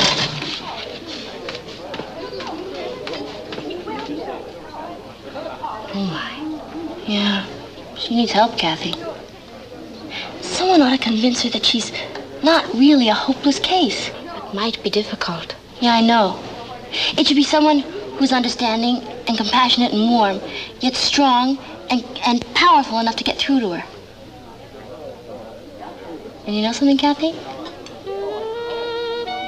I'm gonna do it. You sure I can't help you, Kathy? Oh, no, thank you, Marcia. You sit. It's my turn to clear. I'd probably break them anyway. We're so happy you came to dinner, Marcia. Yeah, we're always happy to meet Patty's friends. Oh, I'm not really a friend. Just a stray cat she picked up. Oh, come off it, Marcia. Of course you're my friend. And I'm sure you have lots of other friends. No. Do you have any brothers or sisters? No.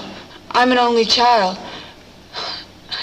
I guess after my parents had me, they decided to quit while they were behind. Well, you must have had some playmates while you were growing up. No. Oh, just my pet rabbit, Walter, till he went. Oh, Walter died? No. We had to get rid of him. He was always growling at me. Marcia, why don't we go upstairs? Thank you very much for a lovely dinner. You're very welcome. That was great, Mom. She's sweet. And a lot of fun. Patty's latest project, Operation Build Up. That's a pretty tall order.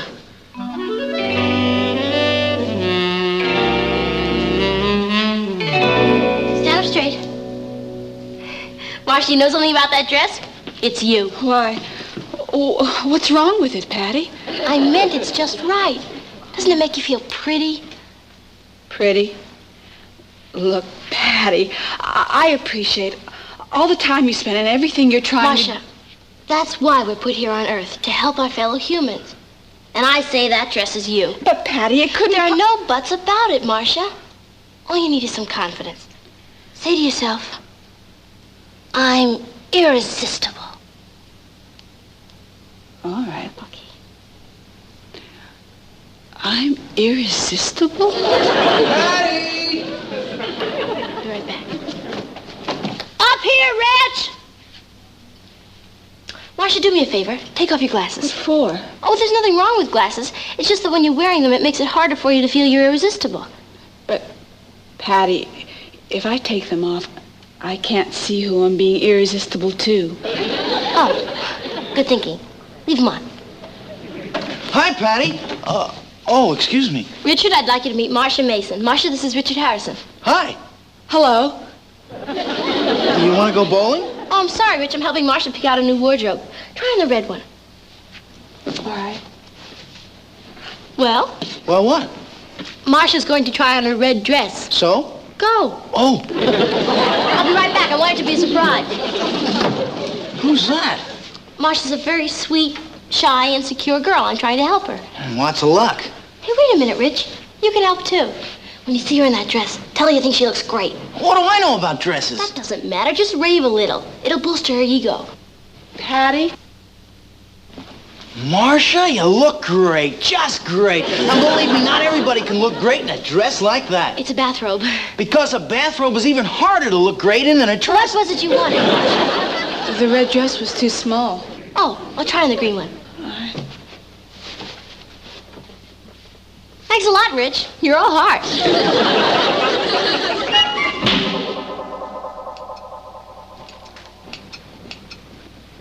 There now. It's almost finished. Martin? It's just me, Mrs. Lane. Oh, hi, Richard. Patty's at the drugstore. Richard, you've met Marcia, haven't you? Last week. Hi. Hello. I'll walk over to the drugstore. Hey, wait a minute, Richard. As long as you're here, we might as well get a man's point of view. What do you think? About what? About Marcia's new hairdo. Oh, it's, different. Richard, you're very observant. What do you think? I like it. You see? Do you really? I just said so. It looks, sexy. Sexy.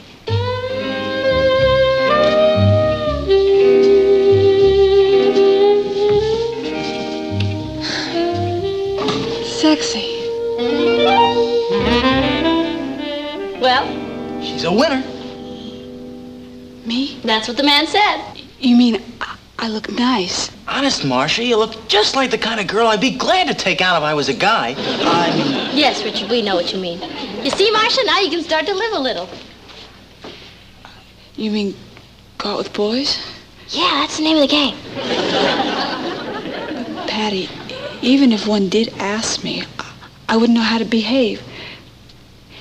You see, I've never been out with one before. Oh, come on, Marcia. You must have spent some time with the opposite sex. No, only your pet rabbit Walter, and they didn't hit it off too well. I wouldn't know what to say to a boy. Oh, that's easy. You just talk about things boys like to talk about. Like, what do we talk mostly about, Patty? You. No, believe me, Marcia, it's easy. No, Patty, I think I'd just freeze up. No, you wouldn't. Now, look, I'll prove it to you. Richard, you go outside and come in again. What? Oh, what for? I want you to pretend you're Marcia's date. Oh, a dry run. Oh, good idea. Okay. Patty, I really can't Marcia, it's easy. Just relax, okay? No, Marcia!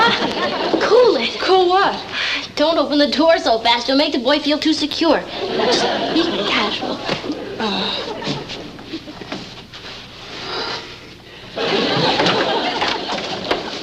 Hiya, Marcia. How do you do? No, Marcia, that's what a butler says. Relax. Shall we go inside? Oh, thanks. Richard, the girl goes first. Oh, sorry. You know, you need some polishing yourself.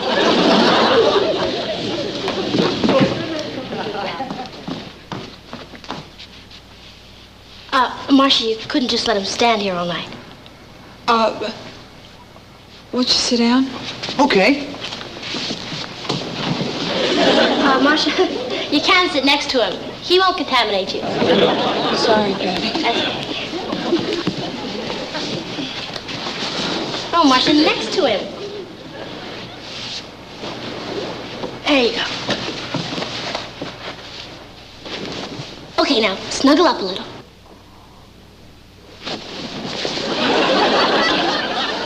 Now, blink your eyes at him. Blink. blink, Marcia. Don't bat. I don't know how. Okay, Marcia. You go sit over there and watch me, okay? Okay.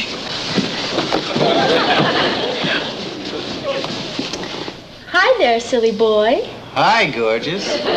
See, already he's warming up. Now watch his hand. Gotta sneak around. I have a groovy new album. Would you like to hear it? Sure. Okay. Did you get the lamp fit? Got it. Remember it.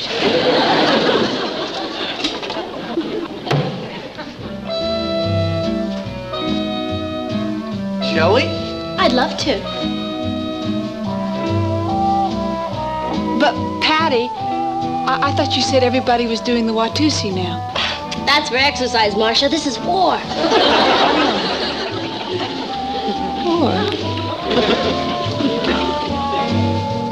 Richard, where'd you learn that new step? Old Fred Astaire picture.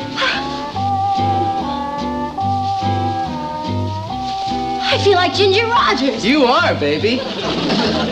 Patty? Patty, want me to try that? Patty? Fred and Ginger used to do a glide out onto the turrets. I'm with you, baby.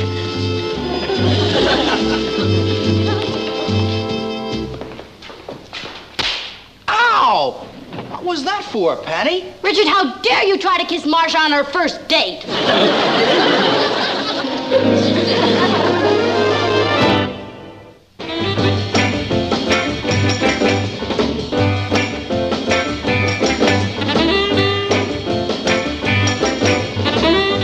You're doing great, Marcia. Richard makes it look so easy.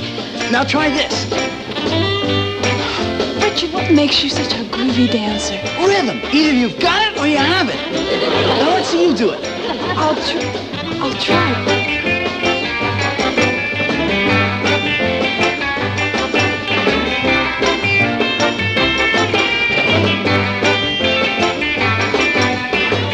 I think she's got it.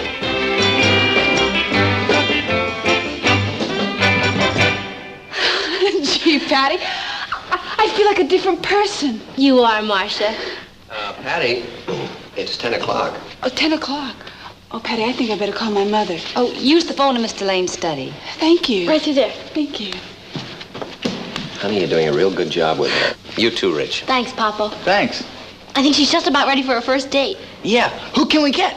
You. Me? Well, she doesn't know any other boys yet, and she feels comfortable with you. Oh, I don't feel that way about Marcia. I'm not asking you to feel that way about Marcia. I just want you to take her to a movie in the Shake Shop. It'll build her up to be seen with a big man on campus like you. Well, that's true. Oh, I've got to run now. Thanks a million, everybody. You're welcome, Marcia. Richard will walk you home. Ask her on the way. Oh, okay. Bye. Come on, Marcia. Oh, thanks, Richard. Oh, and thank you so much for teaching me how to do the Watusi. Well, that's what we were put here on Earth for.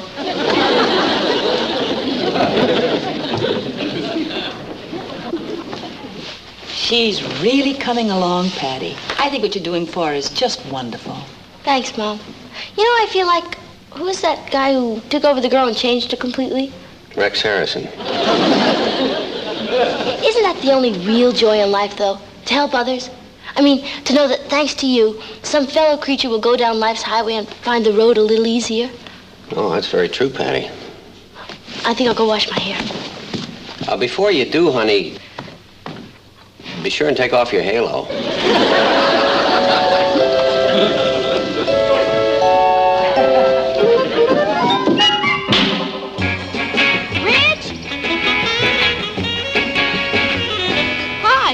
How'd the date with Marcia go? Well, you know Marcia. Oh, was it really terrible?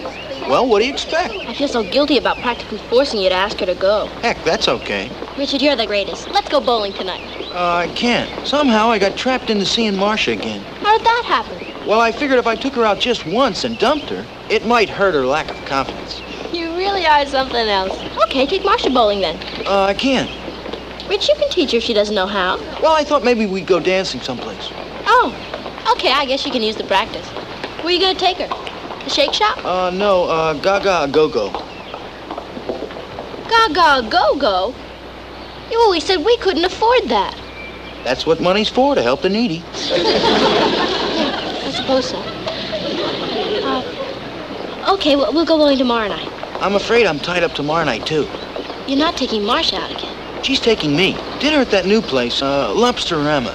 She insisted, and I didn't want to let her down. Can I get something straight?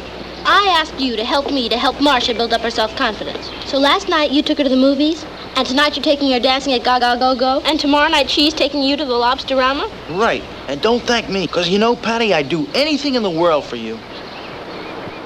See ya.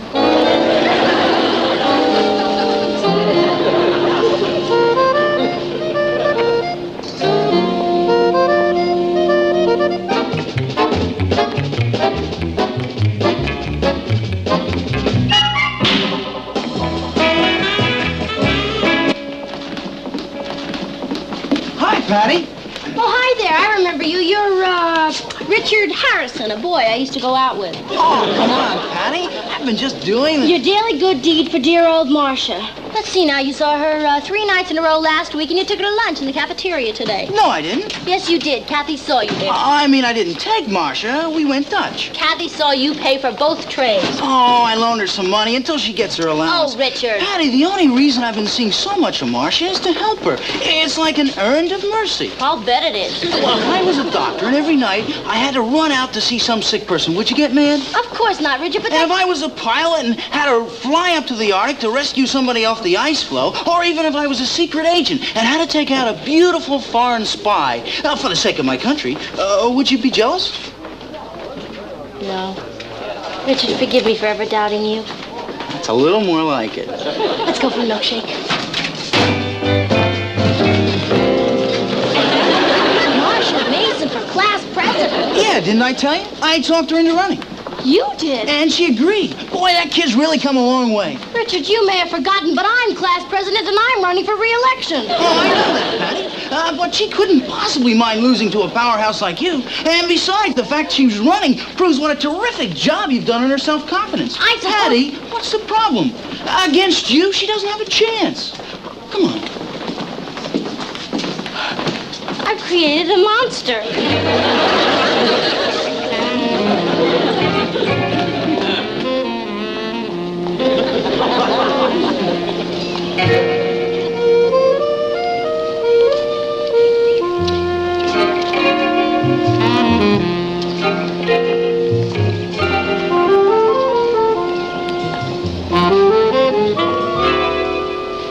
All right, kids, I want you to try this one. It's really simple now. It starts like this.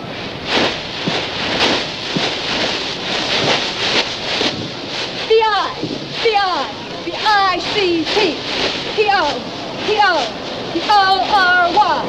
B-I-C-T-O-R-Y, B-I-C-T-O-R-Y. Victory! Victory! Yay, victory! Hi, Patty. Good afternoon. I was showing the girls how you lead a cheer. Oh, are you going out for the squad again? I thought it'd be a lot of fun. And incidentally prove to the voters that you're full of school spirit. Patty? Or was that one of dear old Richard's ideas? To help build up your self-confidence? Patty? Did I do something wrong? Wrong? Impossible, Marcia. You're one of the smoothest operators I've ever met.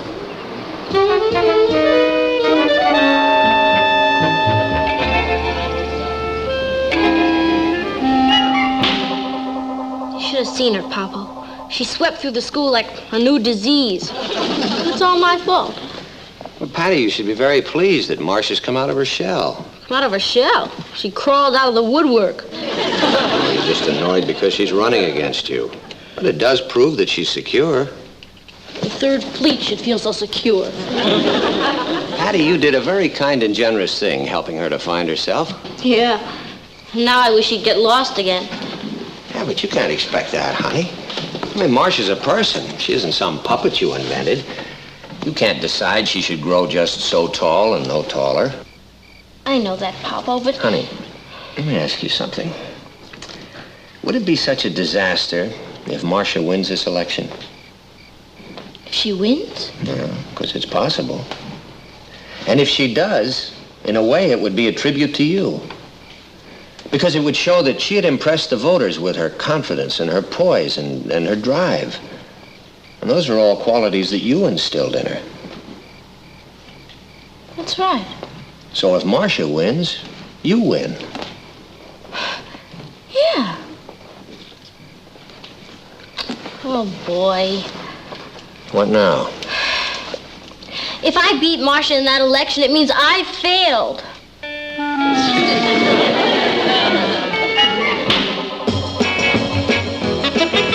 And as we wind up this campaign for class president, we will hear from the two rival candidates. First, here is our incumbent president, Patty Lane.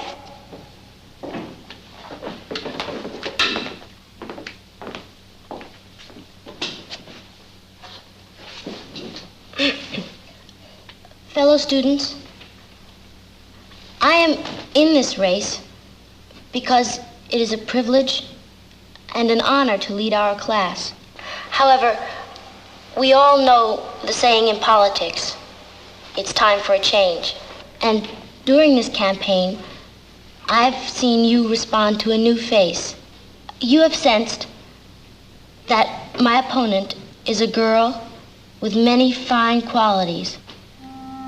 She's a girl instilled with confidence and poise and drive.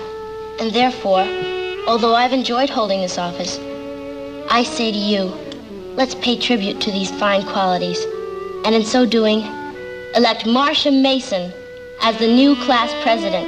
Thank you.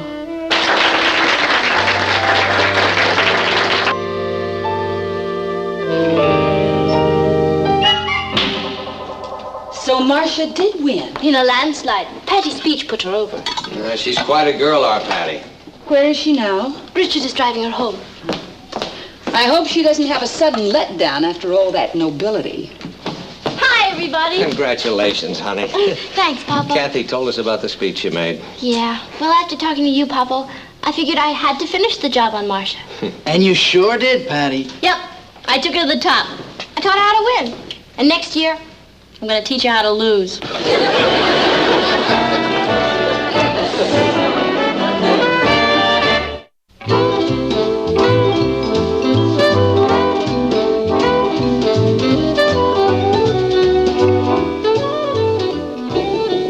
Martin?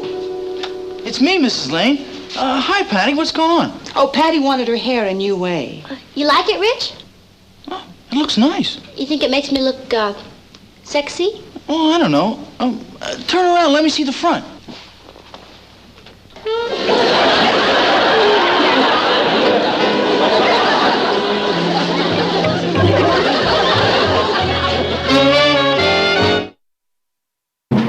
Here's Kathy, who's lived most everywhere, from Zanzibar to Berkeley Square. The Patty's only seen the sights a girl can see from Brooklyn Heights. What a crazy pair!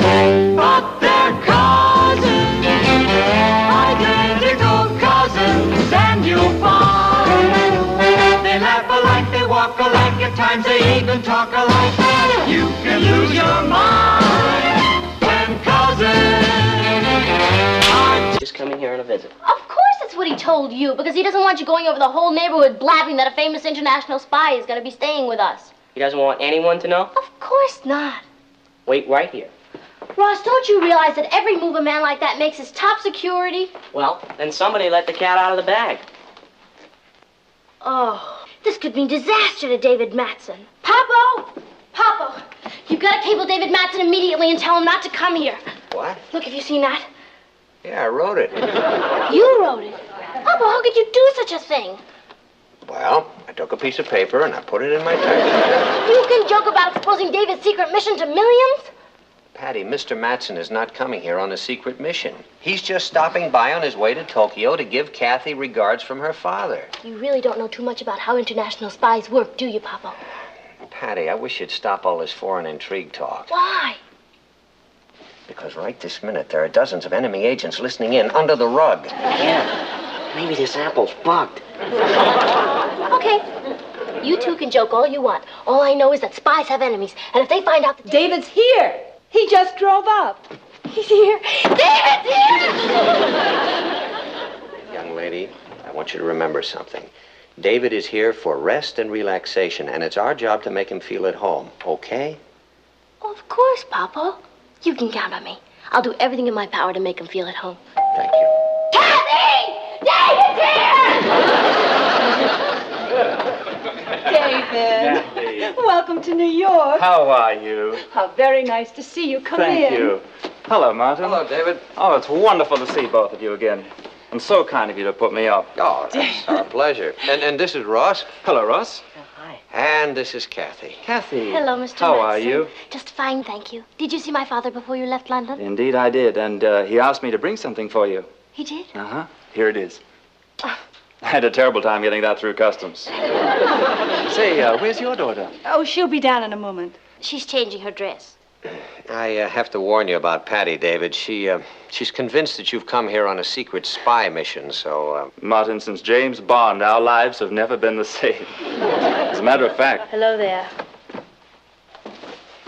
How do you do, Mr. Matson? Welcome to America. And we intend to do everything possible to make you feel at home.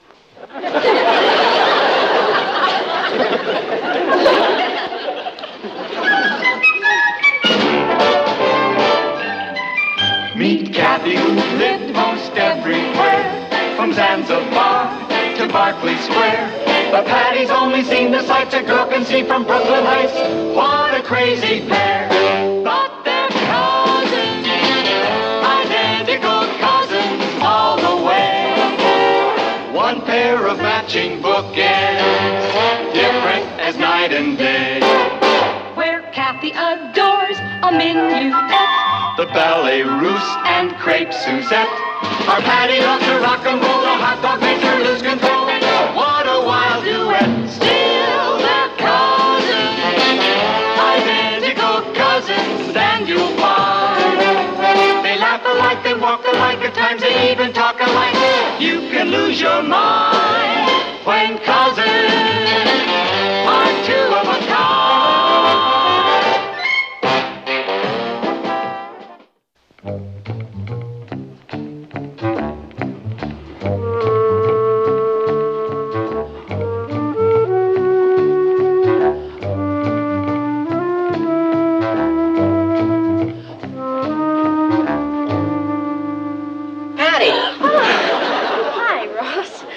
Are you going to go snooping around in David's room? Oh, no, but I'll bet nobody thought to give him fresh towels. You lose.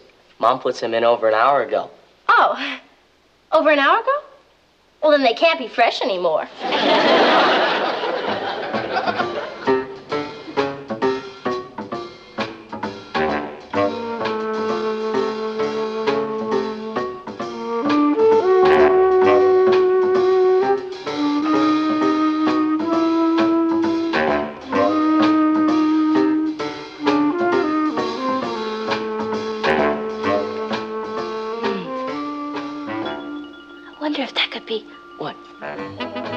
Nothing. Just like a regular briefcase to me. Oh, really? Would it interest you to know that I once saw a spy shoot somebody with one of those? You saw a spy? Where? In a movie. Where do you think? It was a fight to the death. And just when the enemy agent was about to kill him, the guy opened his briefcase and bang! It shot him. No kidding. Yeah. No! Don't touch it. It might be loaded.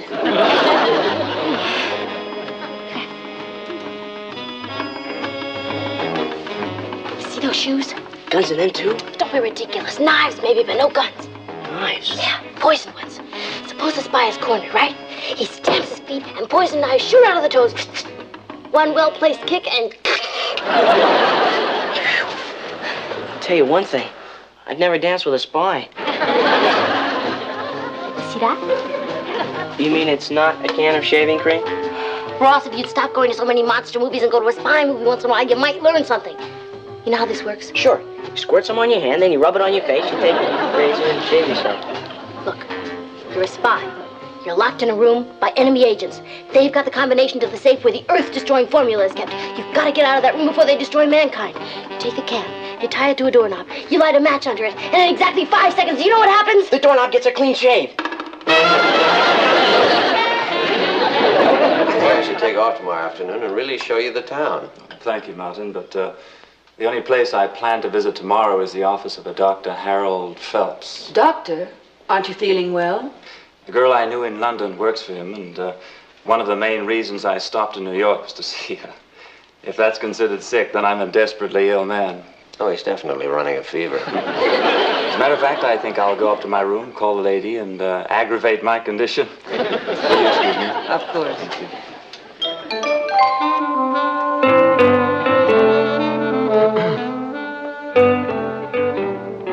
Oh, Miss Irene Wilson, please. She's not? Well, who's this? Her answering service? Well, may I leave a message, please? Yes, tell her the man from Interpol called. That's right.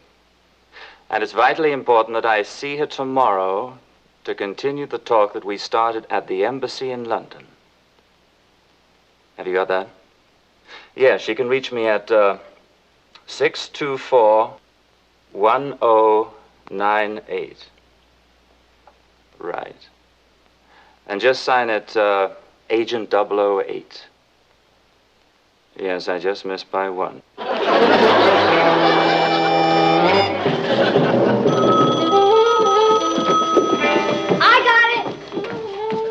Hello? Hello, is David Madsen there, please? Oh, no, I'm sorry. He just went out. Is there any message? Yes. Will you tell him the lady in white called? The lady in white? Yes. And he's to come to Dr. Phelps' office in the Simmons Medical Building at noon tomorrow. Dr. Phelps, Simmons Medical Building, tomorrow noon. Is there any other name besides the lady in white? No, just the lady in white. Thank you. You're welcome.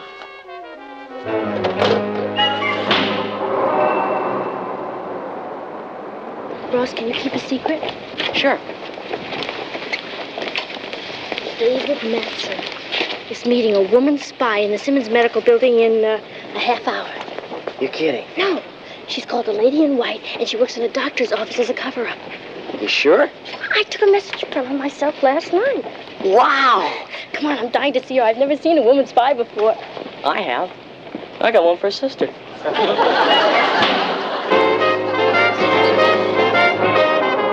Oh, I'm just positive he means to propose. But if I know David, he'll have to be coaxed. Yes. Oh, I don't know. Mm-hmm. That's right. Well, I'm sure you will have no trouble. That's her. She doesn't look like a spy to me. Well, of course she doesn't look like a spy. If she looked like one, her value to the service would be useless. Well, of course, everything is just going to be fine. I'll just tell you this. I have no intention of letting Mr. Madsen slip through my fingers this time. If he suspected I was out to trap him, there's no telling what he'd do. Well, I realize the risk I'm running, but he's only going to be in New York for 1 day, so I have to work fast. She's a double spy. She's working for both sides. No kidding. We've got to warn David. Let's go. Yes. Well, all right. I'll speak to you later then. Irene. David.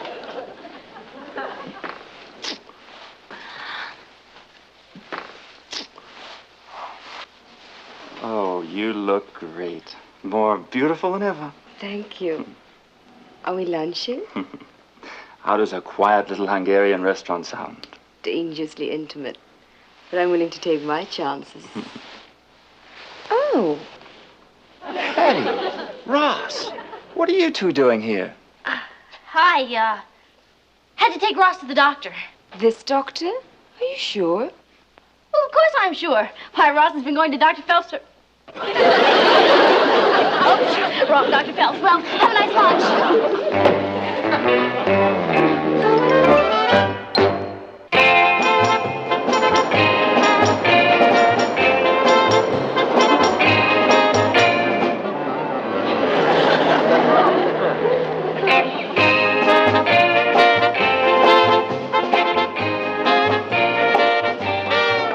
Look at that. She's squeezing his arm. So what?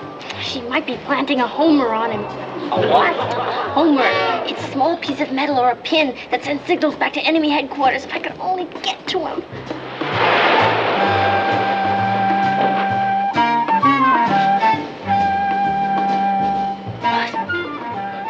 idea.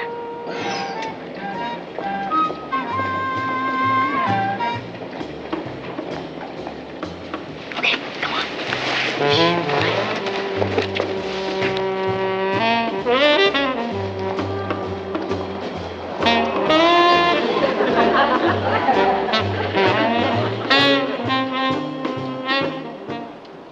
What's the matter? It's probably my imagination, but I've got a funny feeling I'm being watched. It's not your imagination at all. You are being watched. By who? Me. Silly.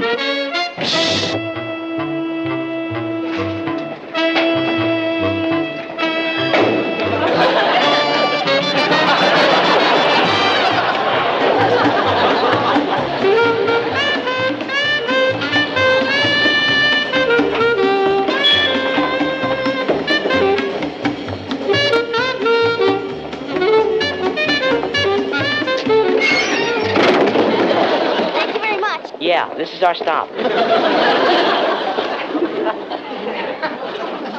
You and your big ideas. Ross, I don't pretend to be experienced at this, but at least we learned something. Yeah, never hide in the back of a truck. Lots of spies go through worse things than that. What's this? Ross, do me a favor and button up. You're one of the gabbiest spies I've ever met. Let's go. There's the restaurant. Let's go. You see them? Yeah, come on, let's get in there fast. No, Ross. That woman's too dangerous. I'll have to take it alone from here. Aw, gee, I'm sis. sorry, Ross, but it's better this way. If I'm not home by dawn, alert the authorities.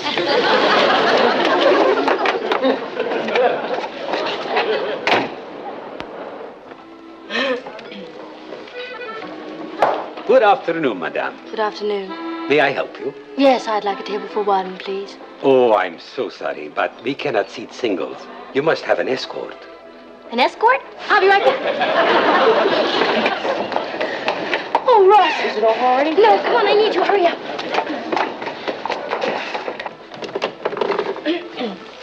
This is my escort.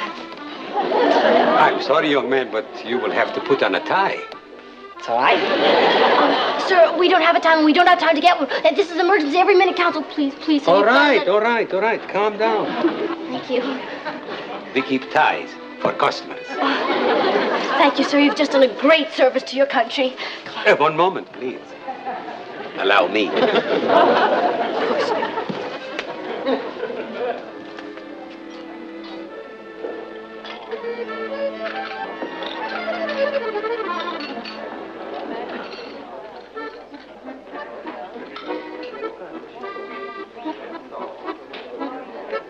Do you wish to order now, please? Yeah, sure.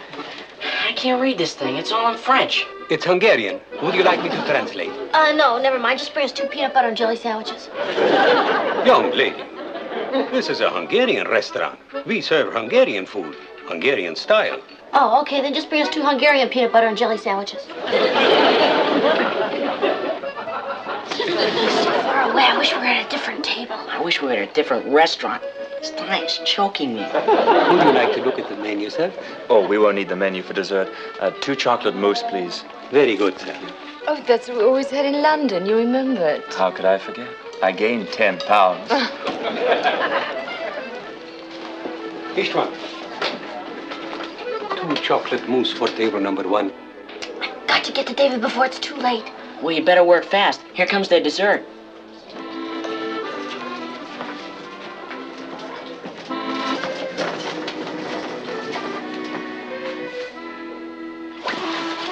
Wait here. You know, coming over on the plane, I was remembering all the wonderful times we had at Brighton. Oh, yes. Whatever happened to all those pictures you took of me? You won't believe this. Why didn't you have them developed? I'll tell you why. I forgot. Oh, David, is that all you think of me? Not at all, Irene. In fact, I feel...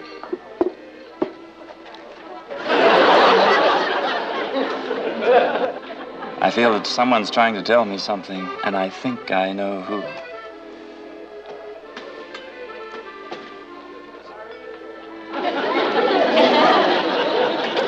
Irene, let's skip dessert. I'm beginning to feel closed in. All right. Check, please. Yes, sir. Thank you. Thank you, sir. Where are they going? Didn't he get my message? Maybe he ate it without reading it.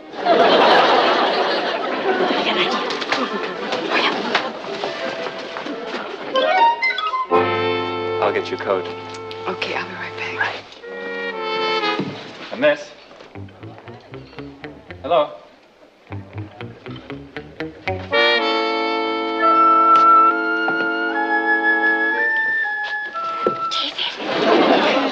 Why are you following me? David, you're in terrible danger. That woman is an enemy counter spy.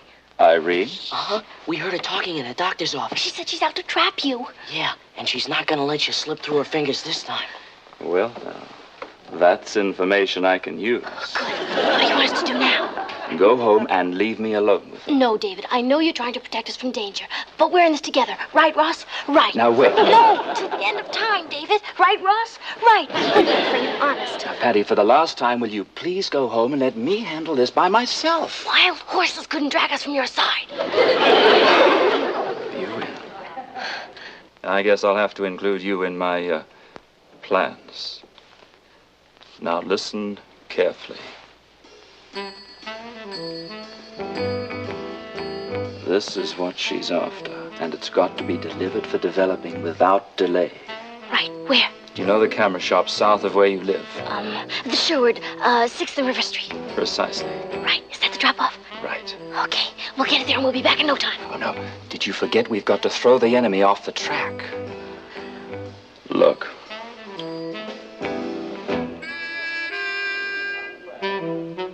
You mean he's working with them? Well, he doesn't work for us. Now, we've got to convince them you're not on a secret mission. How do we do that? We'll use Plan M. Plan M? We've got to make the enemy agents think you're just a couple of ordinary kids out for an ordinary Saturday afternoon of fun and frolic. Oh, okay. Now, first, you will go directly to the malt shop, 2 blocks south of here. Wait a minute. There's no malt shop 2 blocks south of here. There's one 3 blocks the other way. I know, I was testing you.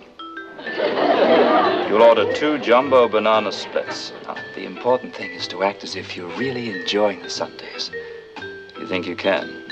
We can sure try. Good. Now, as soon as you finish the banana splits, move on to the cinema closest to the malt shop. The Globe. You're on your toes, Ross. Go in and watch the double feature. As soon as it's over, proceed to the camera shop, drop the film, and then go home. That's it. Come on.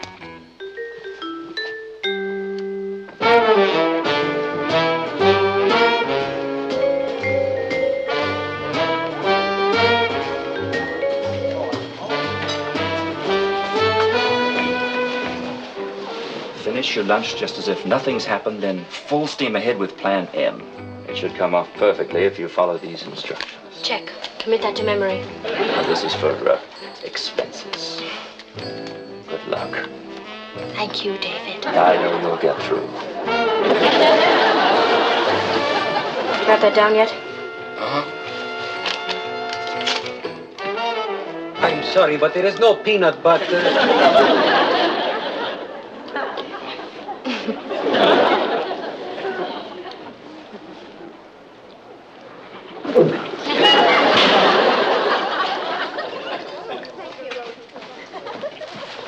Why do you suppose he did that?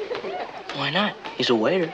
Yeah, but we still had water in our glasses. Maybe he was trying to eavesdrop. You mean he's one of them? I don't know, but let's not take any chances. Let's go.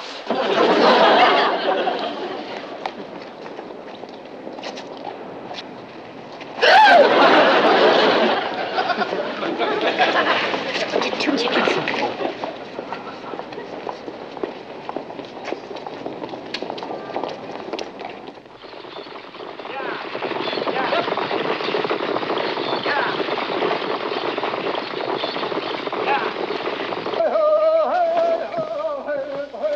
Now what?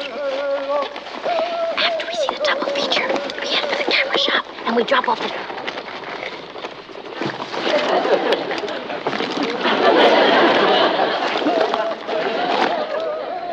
Ross! not in my purse. Of course not. You transferred it to your coat pocket, remember?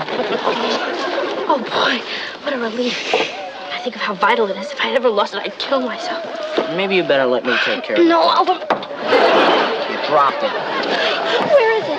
It must have rolled under another seat. We've got to find it. That's lost for death. I know. Mister, could you move your foot, please? Your foot, mister. Excuse me. What's going on? Excuse me.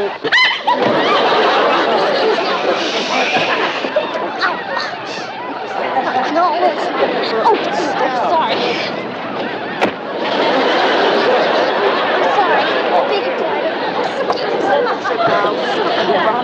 No, I can't see a thing. Hey, what's going on here? What's all this commotion? Are you the manager? You've got to turn on the lights. We can't tell you, but it's a matter of life and death. Oh, please turn on the lights, mister, please. Calm down. As soon as the picture's over, we'll put the lights on. No, we can't wait. Then come back tomorrow. It'll be turned into the lost and found. No, if it's found, we're lost. Oh, please, please, please, mister, please. Now, you be quiet. Will you turn on the lights? You kids don't pipe down. I'm going to call the police. Good, we can use them here.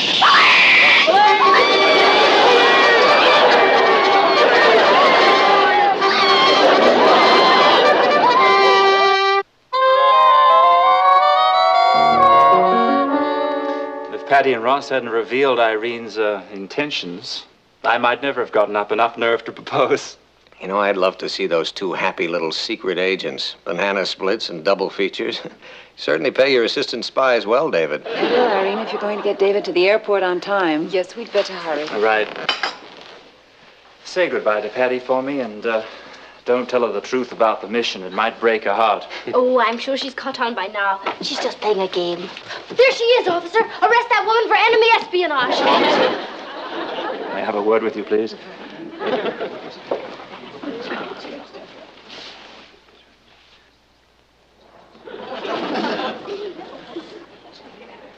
No, David, we need help. Don't go, officer. Patty, I've got the situation well in hand. Miss Wilson is accompanying me to the airport as my prisoner. Thanks in no small part to you and Ross. Oh. Will she get a long sentence? A life term, if I have anything to say about it. Well, I'm terribly sorry it had to end this way, Miss Wilson. But I really don't think you were cut out to be a spy. You don't think so? No, but don't feel bad. You see, when it comes to spying, some of us have it, and some of us don't. Stiff upper lip.